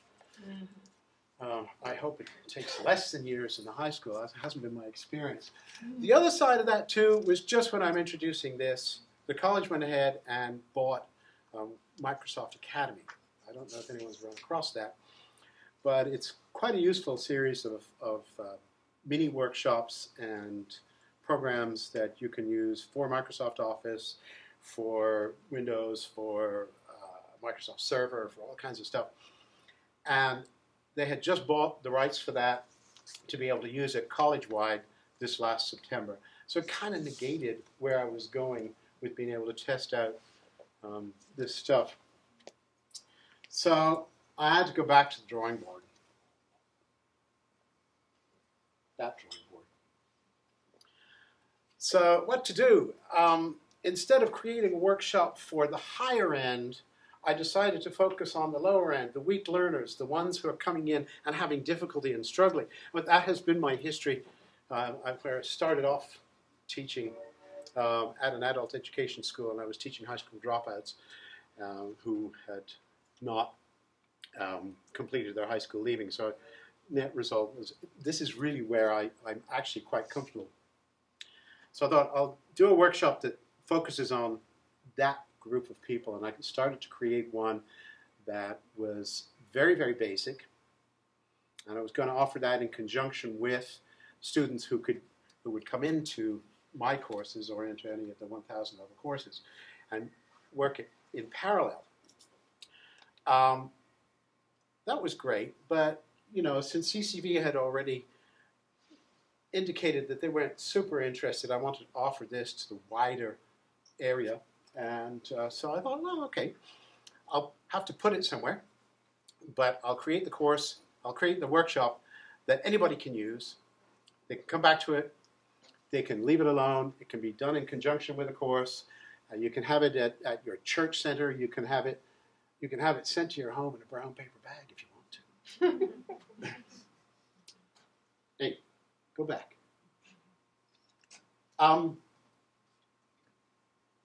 That's rather interesting that it came out that way, because when I set it up, that quote was perfectly in there.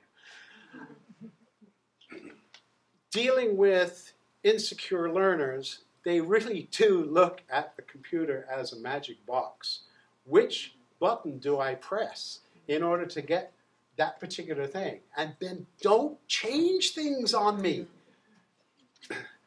Many people are actually quite happy to get a little bit of help.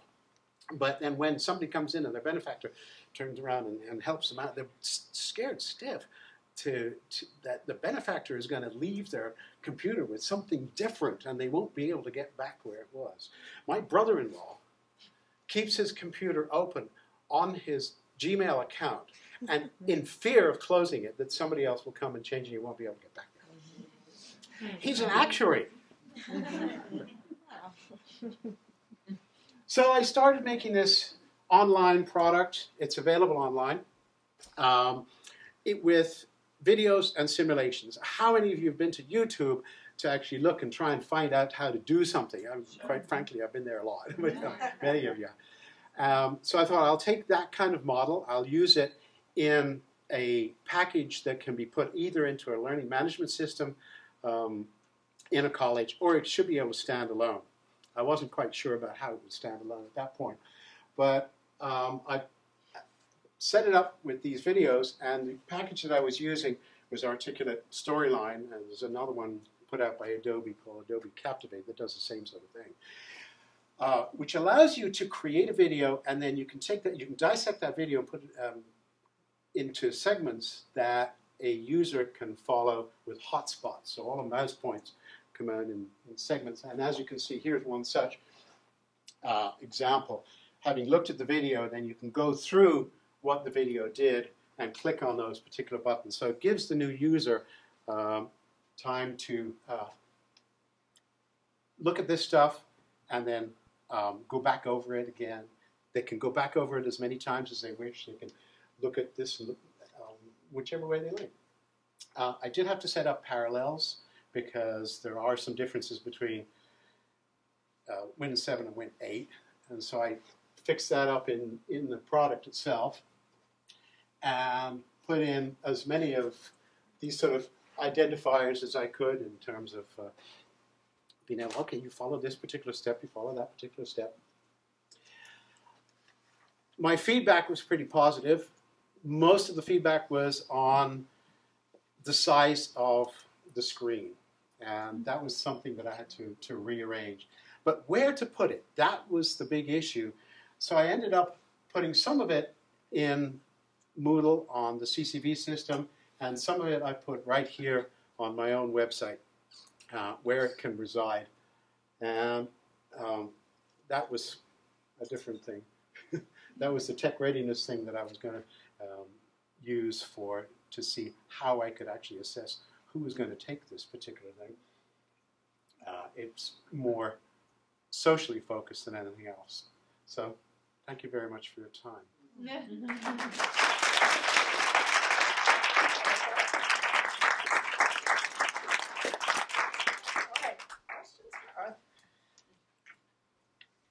No, great.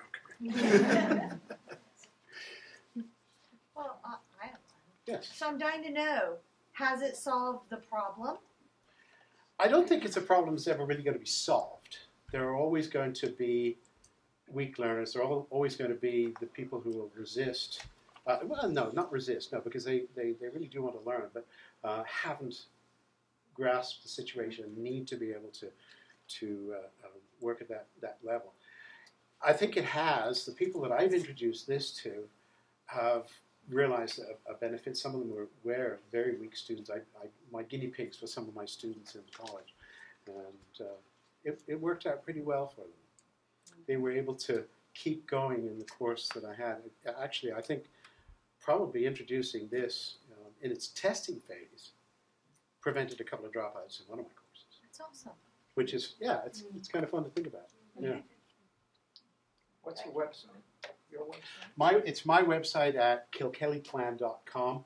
I haven't linked it to the main website, so it's /CCV, which is really a bunch of tools for all of my courses that's outside of CCV. But if you go there, you'll find it. It's KILKELLY plan, CLAN, .com, and then /CCV to get to that particular folder. And I saw Becky and then Sarah. Yes, I just wanted to ask if I heard you say that it was like you had to do things a little bit differently between Windows 7 and Windows 8.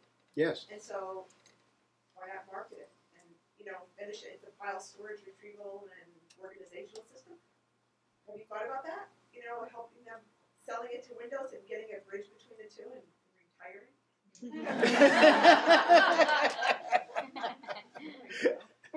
That would be such a nice thought. I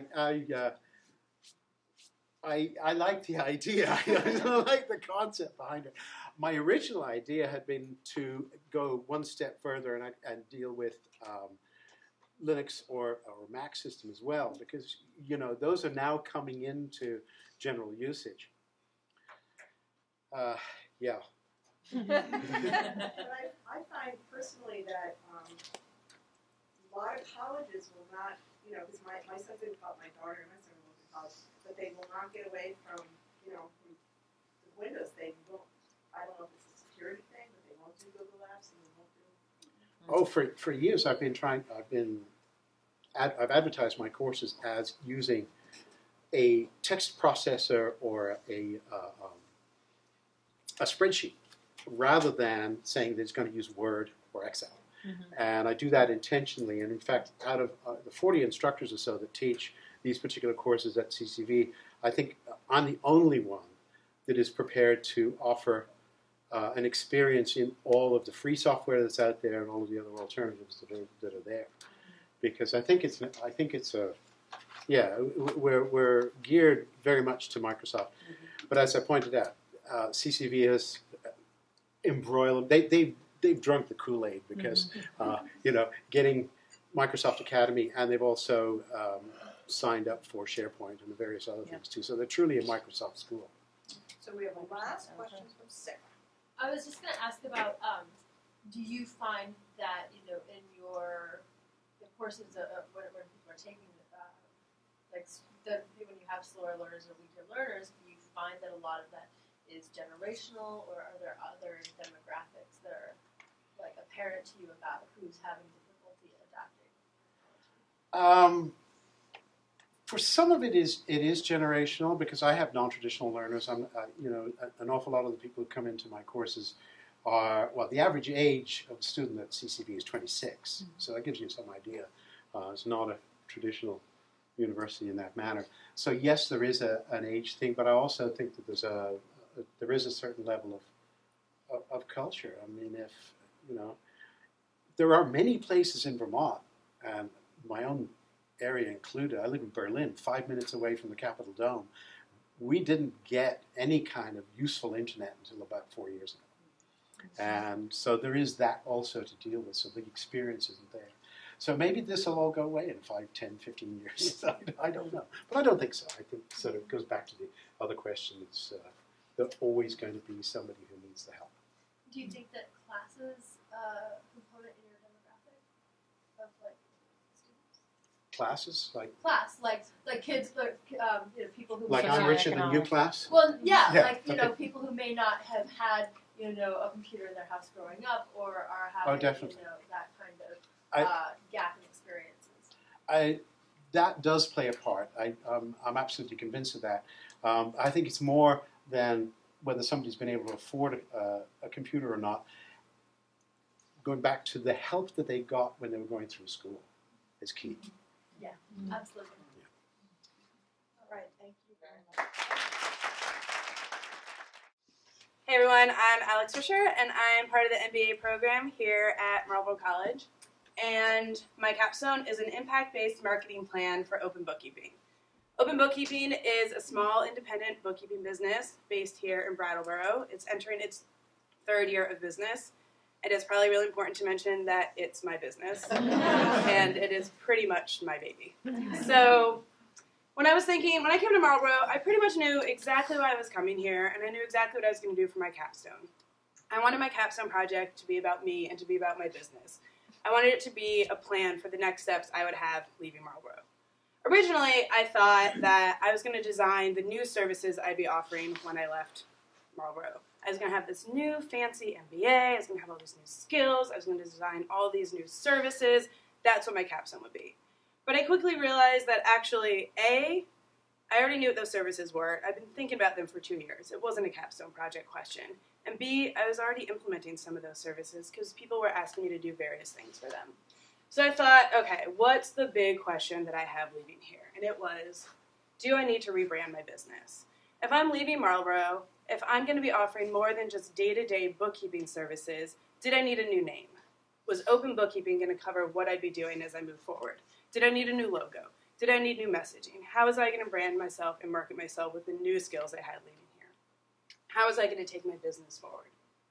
But before I could really think about taking my business forward, I really wanted to explain to you all where my business comes from, whose legacies and whose experiences I'm building off of.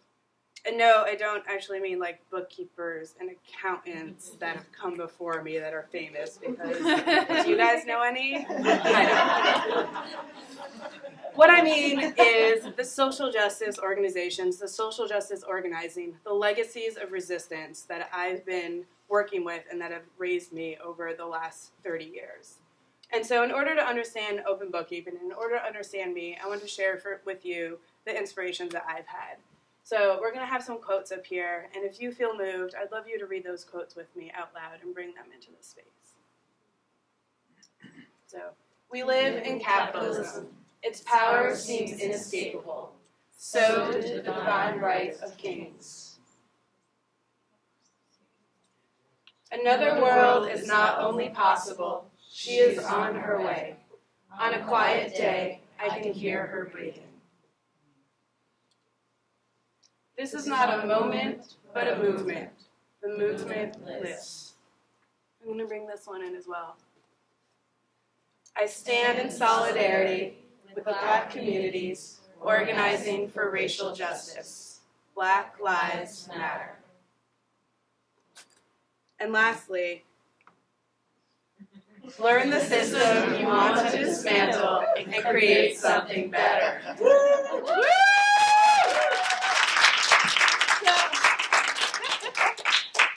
Some of you may know that this has been my mantra over the last 2 years that I've been in Marlboro. It's been written above my desk at work, it's on the screensaver at my computer, and it's the name of the blog that I sometimes infrequently write in. The system I'm talking about is capitalism. It's an inherently violent, oppressive, and inequitable system. And I truly and passionately believe that we can create something better. We can create something better for people, and we can create something better for the planet. We can create something better for all of us that involves all of us.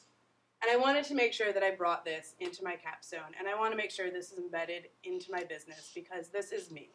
So a lot of this capstone became about how to bring my two disparate worlds together, social justice organizing and business. We'll get there. Woo! So I created a marketing plan and had this big looming question with it as well. And these are the deliverables that I outlined during my planning phase. First, I'd create business objectives to figure out what I was doing, what were my goals. Then I'd outline the new services, again, not a capstone project, just a small deliverable. For the market research, I mostly would do interviews, which would result in deliverable number 4, a target market report. Then we get into the fun actual marketing documents, which were pretty much directly from the needs and wants class. I would create a key insights document, which fed into the big major piece of my capstone, the marketing plan document, which would outline next steps in the timeline for me to move forward. Rather than take you step by step, detailed through what I did, I thought I'd actually share with you some insights and big learning moments throughout my process. It's a little more fun and it's a little more passionate for me. Ironically, there's also 6 of them. So the first thing I did was, at the request of Lori, my advisor, was create some guiding principles for my project. I had 10, but I narrowed it down to 5 for tonight. The first was stay true to myself and a focus on economic and racial justice in every aspect of my business plan and my marketing plan. Number 2, for myself, was to stay open to new opportunities as they arose. The third principle was focusing on systemic change, on bigger issues, not just small businesses. The fourth was a focus on collaboration and not competition, making sure I was working with others. And the fifth was huge for me, was client empowerment and not client acquisition.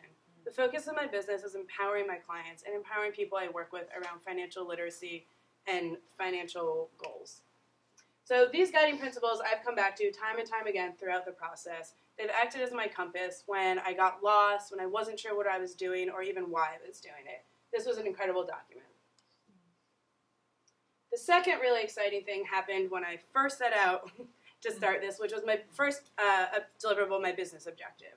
Being a business school student and a bookkeeper, I was like, I got this. I'm going to figure out what my new services are. I'm going to figure out how much I'm going to charge. I'm going to figure out how many hours I'm going to work. And boom, business objectives, money. That's why I went to business school. Not even close, right? Like, I was here for impact. So I went back to my guiding principles, and I realized that what I wanted to do was make change. I thought to myself, okay, if we're going to take down capitalism, we need to be building alternatives. We need to be building something better. And the way that I was going to be doing that was by supporting organizations and businesses that were already doing that. There's already so much amazing work being done out in the world. And what I wanted to do was bring the financial skills I have, blend it with my social justice world, and make those organizations more viable. So for anyone that's been in a class with me or has maybe talked to me over the last 2 years or 10 years, there's 3 places I wanted to focus on. Worker co-ops, community-supported businesses, and social justice organizations. I saw worker co-ops and community-supported businesses as the what we're building. They're the frameworks and the organizational structure of what we can be building towards. They represent democratic management and decision-making. They represent redistribution of wealth and equitable resource sharing, and they represent meeting the needs of the community by the community. They were going to be the frameworks for the organizations I wanted to support. But that wasn't enough, because we live in a system that is inherently violent and oppressive, without directly addressing issues like racism and homophobia, transphobia, classism. We're going to bring those forward into these new structures, and we want to make sure we don't do that. I want to make sure that doesn't happen. So that's the focus I'm bringing in social justice organizations.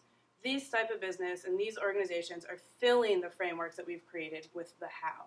So the what we're building, worker co-ops and community-supported organizations, and the how we're doing it with social justice values coming from these organizations. So these are the three places I'm going to focus on with my business. So, business objectives, right, that's what we're talking about. So I quickly, bookkeeper, books, systems, realized, some quick calculations, figured out how much of my time was going to these sectors already, and then created 3-year goals. So currently, 15% of my time is with worker co-ops, and I'm going to bump that up to 30% in the next 3 years. And same with community-supported businesses to 25, social justice organizations to 30, and other types of organizations to 15%. Those are my business objectives. And this was huge for me, as I basically changed my business from focusing on money, which I never wanted to do, to focus on impact, and focus on bringing in the values and the visions that I had for the future. So next up, we have the interviews. This was by far the most time-consuming and most rewarding part of my project. Again, I was bringing in the racial and economic justice piece of my guiding principles. I wanted to make sure that I was talking to folks that were underrepresented in my business class materials. I talked to specifically women, queer folks, trans folks, folks of color, and working class folks. It was the most amazing time and conversations I've had in a while.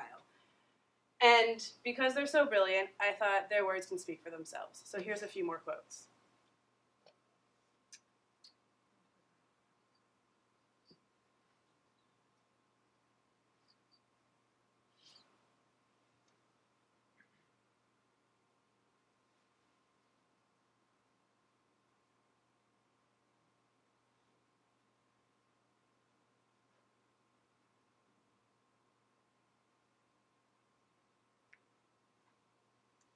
Basically, from these interviews, from talking to other bookkeepers and social justice organizers that were excited about finance, I felt like I was a magical unicorn that had finally found my herd. So then, okay, basically one of the major questions I asked them was, what do you want me to do in the world? And I got such straight answers from folks who I respect and who I'm going to be working with moving forward. So I took their answers, which basically boiled down to this document. Now this is an incredible piece of work that is just a simple little PowerPoint document. But what it is it's a messaging strategy. It helps me answer 3 major questions about my business. Why does it exist? What is it going to do? And how is it going to do it? So why does open bookkeeping exist? To empower the financial viability of justice-based businesses, organizations, and economies. What is it going to do to achieve that? It's going to focus on day-to-day bookkeeping, education, movement building, and strategy work. And the how is the day-to-day actual services I'll be offering. So full charge bookkeeping, financial literacy workshops, networking and leadership development events, and structural transitions. The fun thing about this document is that I learned later, in talking with Lori, that not only is it a messaging strategy that reads top down, it's also a complete strategic plan for my business, moving from left to right. So I've already been offering day-to-day bookkeeping with a little playing in the education area. I'm really going to focus on creating financial literacy workshops and moving into the movement building work. I'm nervous about getting into strategy, so that's all the way on the right, so I have some time to gain the confidence. This has been awesome. Okay, so marketing plan, marketing tactics. How am I going to tell people what it is that I'm going to be doing and offering in the world and getting to actually work with the people I want to work with? I made a giant brainstorm list and realized that all the marketing tactics boil down into 2 categories.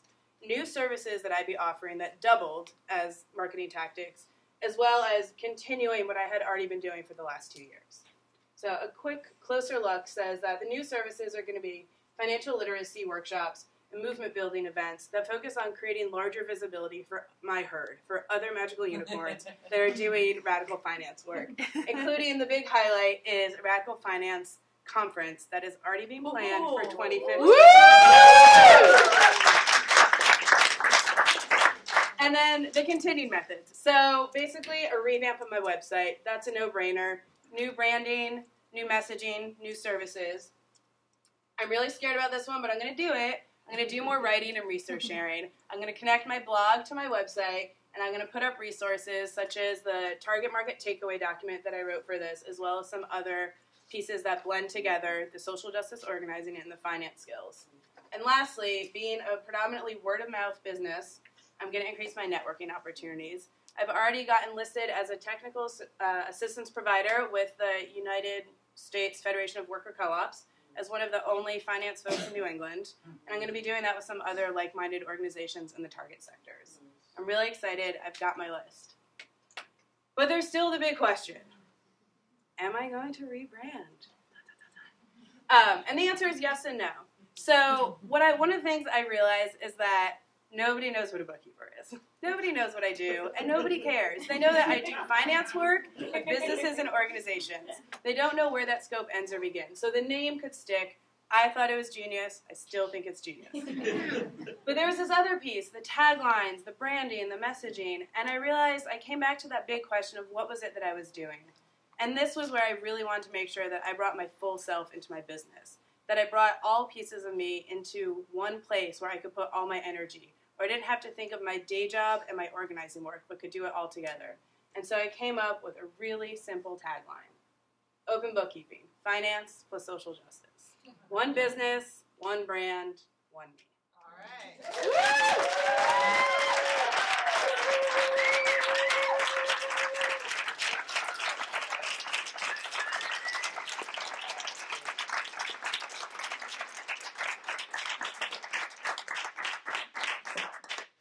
Okay, and questions for Alex, again, from anyone in the community here who's hearing this. So here's, I see Cheryl.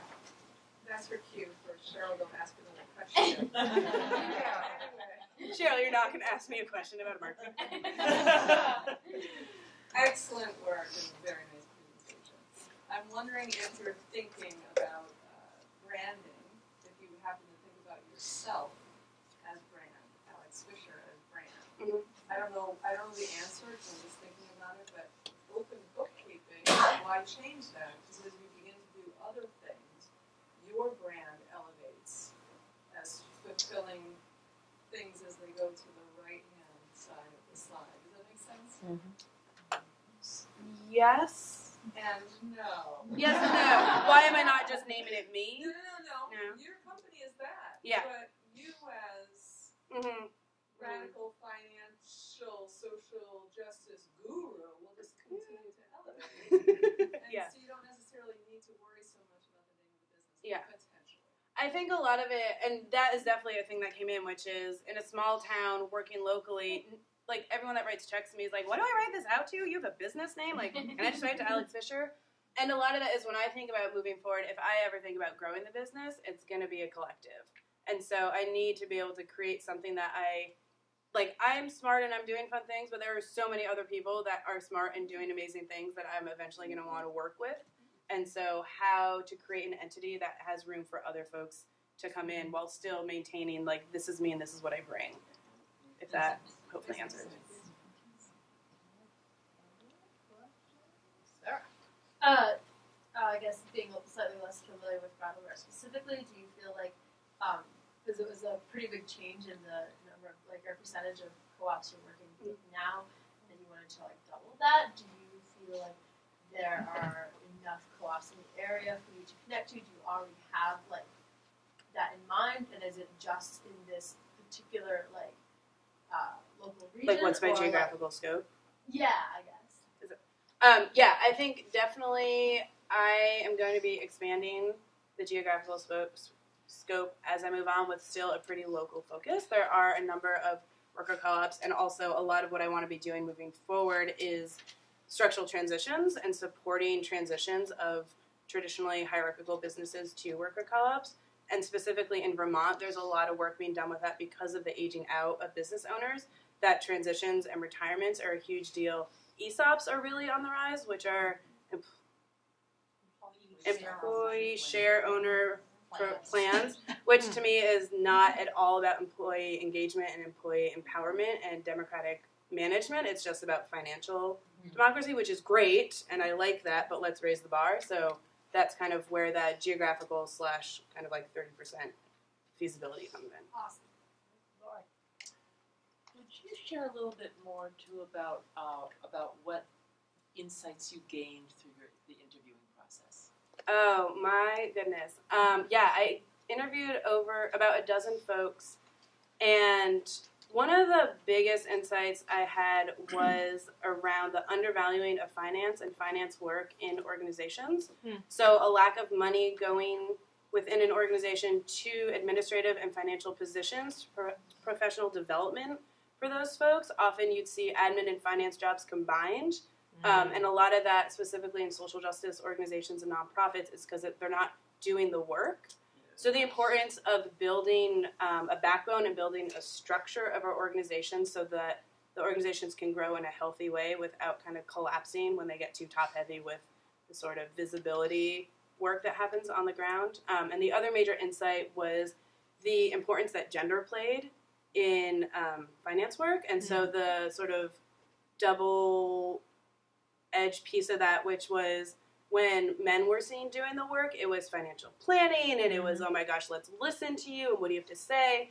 And when women and queer and trans folks were doing the work, it was nagging, and it was something that could be pushed aside, and it was like an annoying budget process that they could do over there. So the way that gender played into that, and then as well as sort of the empowerment piece that follows with that. So that's why a lot of the actual financial literacy workshops I'm going to be working on are specifically geared towards empowerment of women, queer, and trans folks in doing finance work. Let's give it up.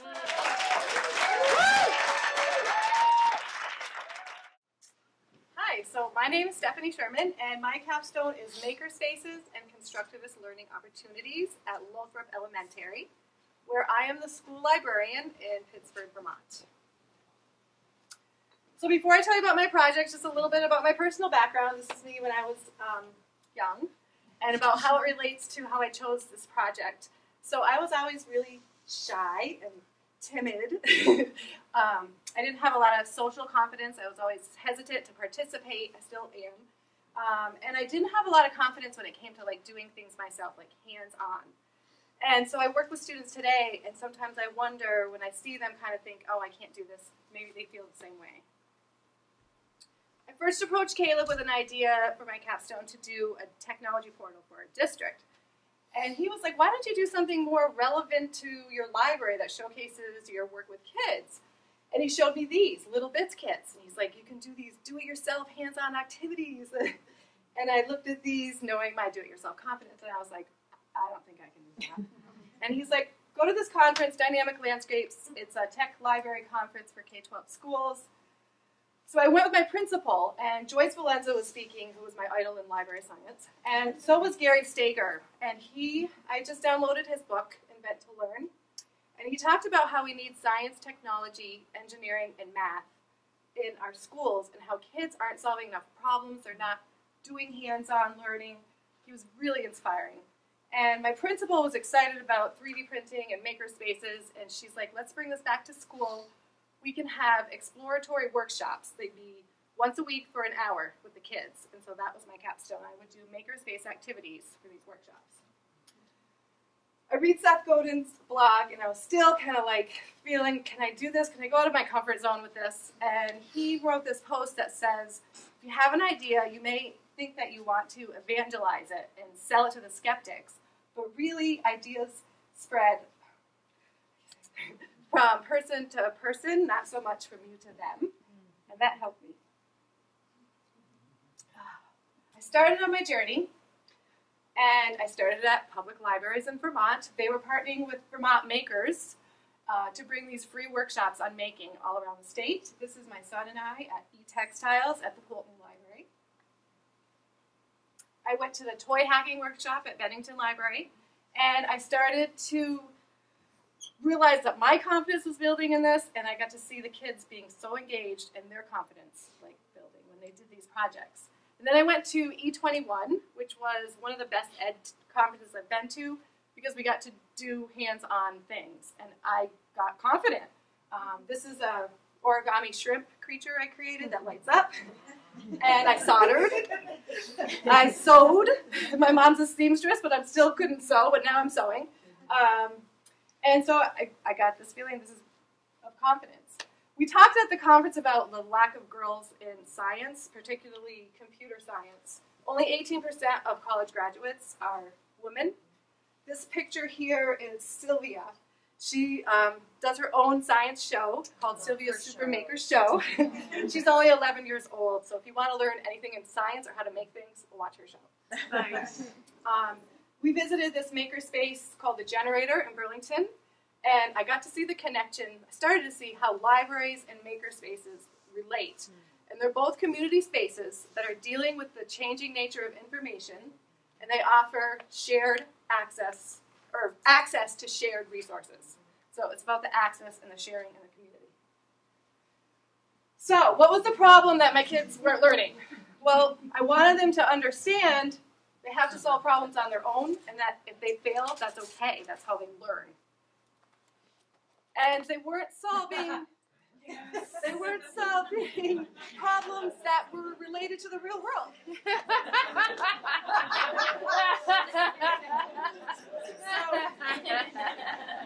Seymour Papert is one of the big thinkers in constructivist learning and constructivist learning theory. And one of his big arguments is, scientists use math to make theories, and bankers use math to make money, but our kids aren't using math to make anything. They just learn it out of context. And it's kind of like a no-brainer.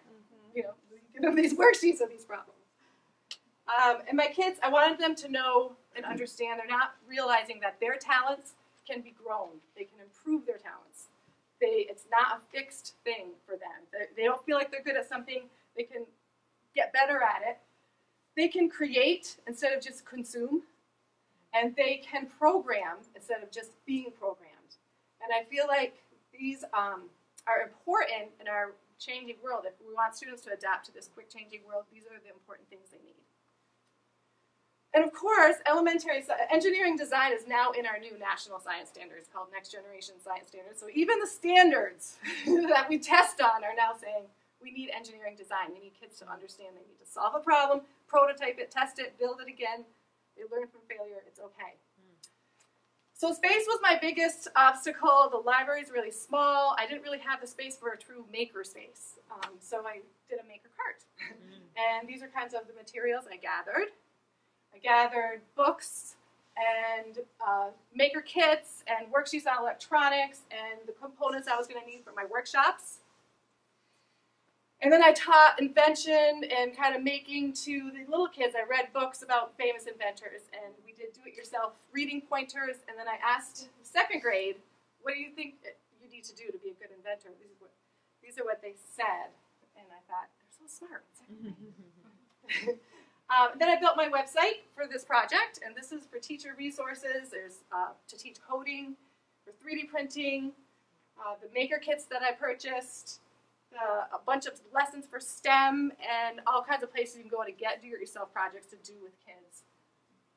And I also outlined my workshops in here. I have my learning outcomes, my standards, the materials, the instructional activities, and the assessment. And then we started making squishy circuits for 2 weeks. And these are conductive and insulating Play-Doh, which I made, with LED lights and batteries. We make 3D creatures that light up, and we did this for 2 weeks. We moved on to e-textiles.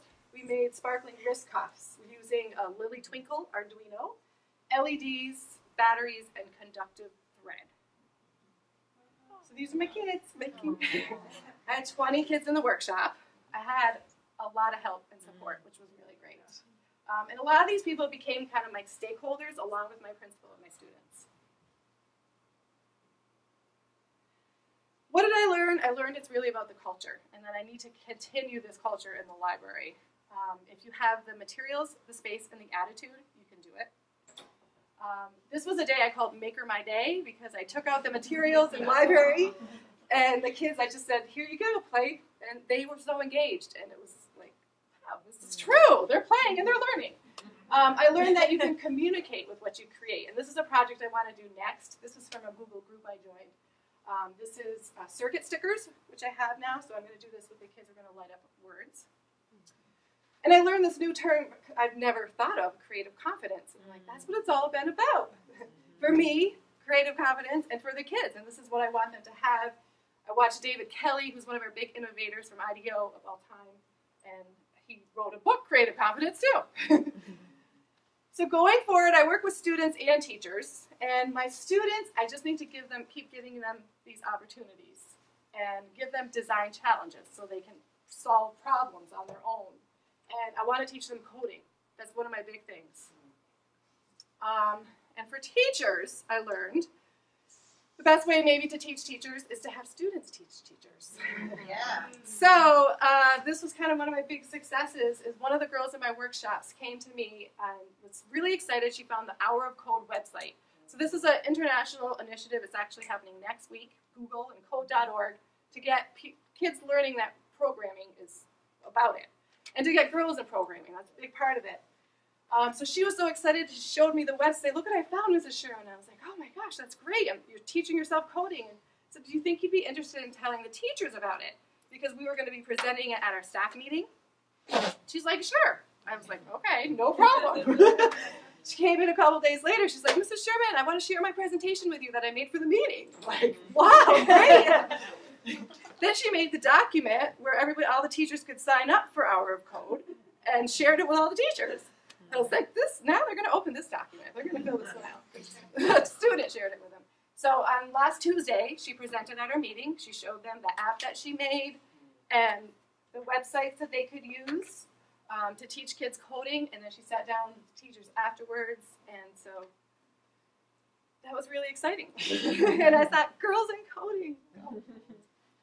So finally, one of my presenters at a workshop was always like, whenever you think about getting into something new, pile of leaves, jump it.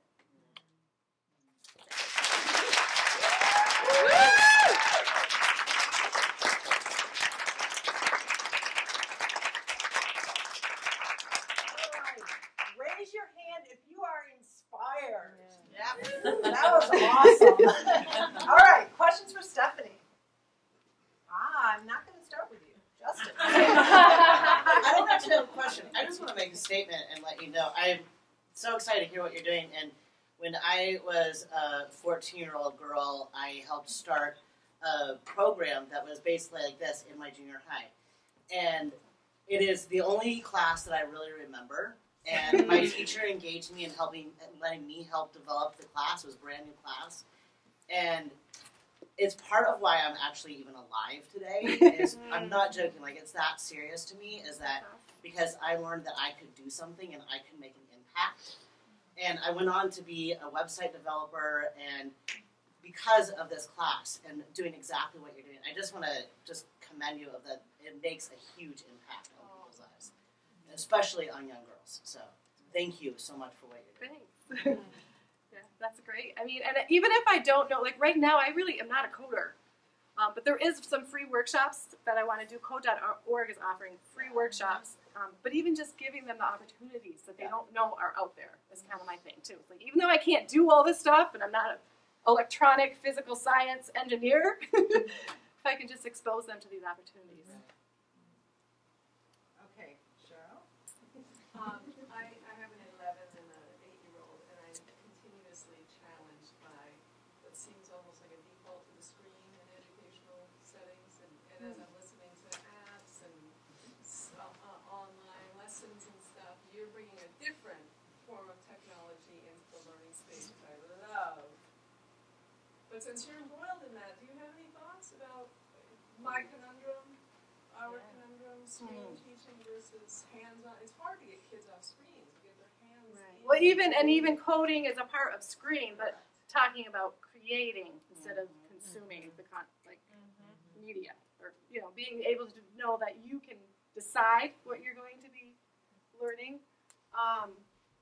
But I think there is something to be said for that hands-on thing because, like I said, I mean, soldering and growing up, my mom's been a seamstress. She owns a tailor shop, and I never learned to sew. And so now I'm like, after the e-textiles, I'm like, I can sew. I can do this. And some of my kids still in the workshop were like, I haven't had all successes. You know, some of them are like, I can't do this, and you know, so I just got to keep trying because I think they feel that same way. They didn't get that sense of kind of that hands-on thing, but. I like your distinction of creation versus consuming them, whether it's on a screen or with your hands, which is different. Yeah, I mean, and because creating your own media too is creating too, you know. So Karen and Drew, mine is more an observation or comment. I'm really excited about what you're doing.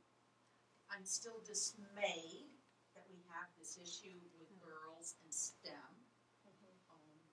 Years and years and years ago, when I was in junior high, I was one of those math science geeks that got to play on the time-sharing teletype to Dartmouth's first PDP machine. But then when I got to graduation and I wanted to go to engineering school, girls don't become engineers. You become a math teacher or an actuary. And so I'm a little dismayed that we're Well, still... hopefully that's changing. I think Google is starting. Yeah, they're really reaching out. They want girls in. You know, I'm hoping that's that kind of. It's kind of interesting too because it's like the whole thing is shifting. We're kind of going back to this kind of making, and in high school, you know, it's like the industrial arts programs. I just feel like that model should be gone. But there's a lot of models in education that need to change. Yeah. I think it's amazing because, you know, I remember back as a kid, there's something so stimulating about creating, even as something as simple as Legos and Connects and all these different sets, and like you're using your brain and you're using your hands, and there's something really memorable about that. Now we're in ages where I have my own business, so I have to look at social media and marketing and websites and coding and like screen stuff. But I want to, like, it's something inherently human to me, just get back and use my hands and create something. So I wish I had, whatever you're creating, like, I wish there's something, maybe there is, where I can go and just like get my hands back in and feel like a kid, like that young again. We can join a community makerspace. If you could, yeah, I'm sure there. I don't know if there's one around here. We're talking about one in Brandon actually. One of the people that we're helping and supporting me wants to kind of do something community. There's this big space. One of the things that really stands out for me, just in the way that you are talking about this model of education, is it's really clear that you were learning along with your students and exposing some of your own vulnerabilities and being open to that. And I guess that seems sort of fundamentally in dissonance from a very traditional educational culture in which students are sitting at desks or now in nice round circles facing each other, but like with the teacher sitting up in front of the classroom and like pouring content into their brains. And you know, and we come up with new methodologies to say, hey, this would be a more effective way to dump content into their brains. But like that's still kind of the MO. So I'm curious if you can comment all or what your thoughts are on like then this seems like this is in some ways as much about the making as it is about that, like a very different culture that you've managed to create in your library. And if you see Well, I'm working on it. being excited about what that's doing, is that a culture change for your school? Does that already exist? That's sort of my general question. Yeah. And if you could say the name of your library one more time. Lothrop Elementary School Library. It's not really a culture in my school. It's actually really hard to try and change that. That's why I was excited about the student that was like, hey, you didn't know about this. I've always been really passionate about education reform in general. For years, I've always been, you know, John Taylor Gatto and different, so for me, I just feel like there's just so many changes. It gets frustrating as a job, so if I can focus on, I guess, these positive things that I can do, and just on my job and what I want to change, sometimes I don't want to live in this kind of isolated world, but I guess, like Seth Godin said, ideas spread person to person, so if I can get the ideas out to whoever will think. And I guess that's not really a great answer, but yeah, I'm trying. Thank you, Steph.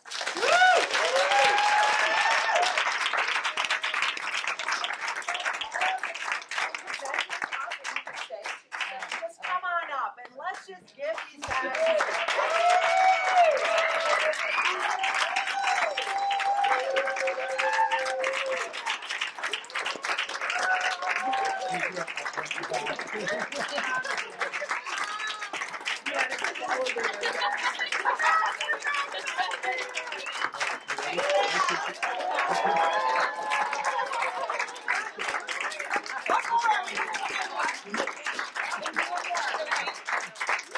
One more?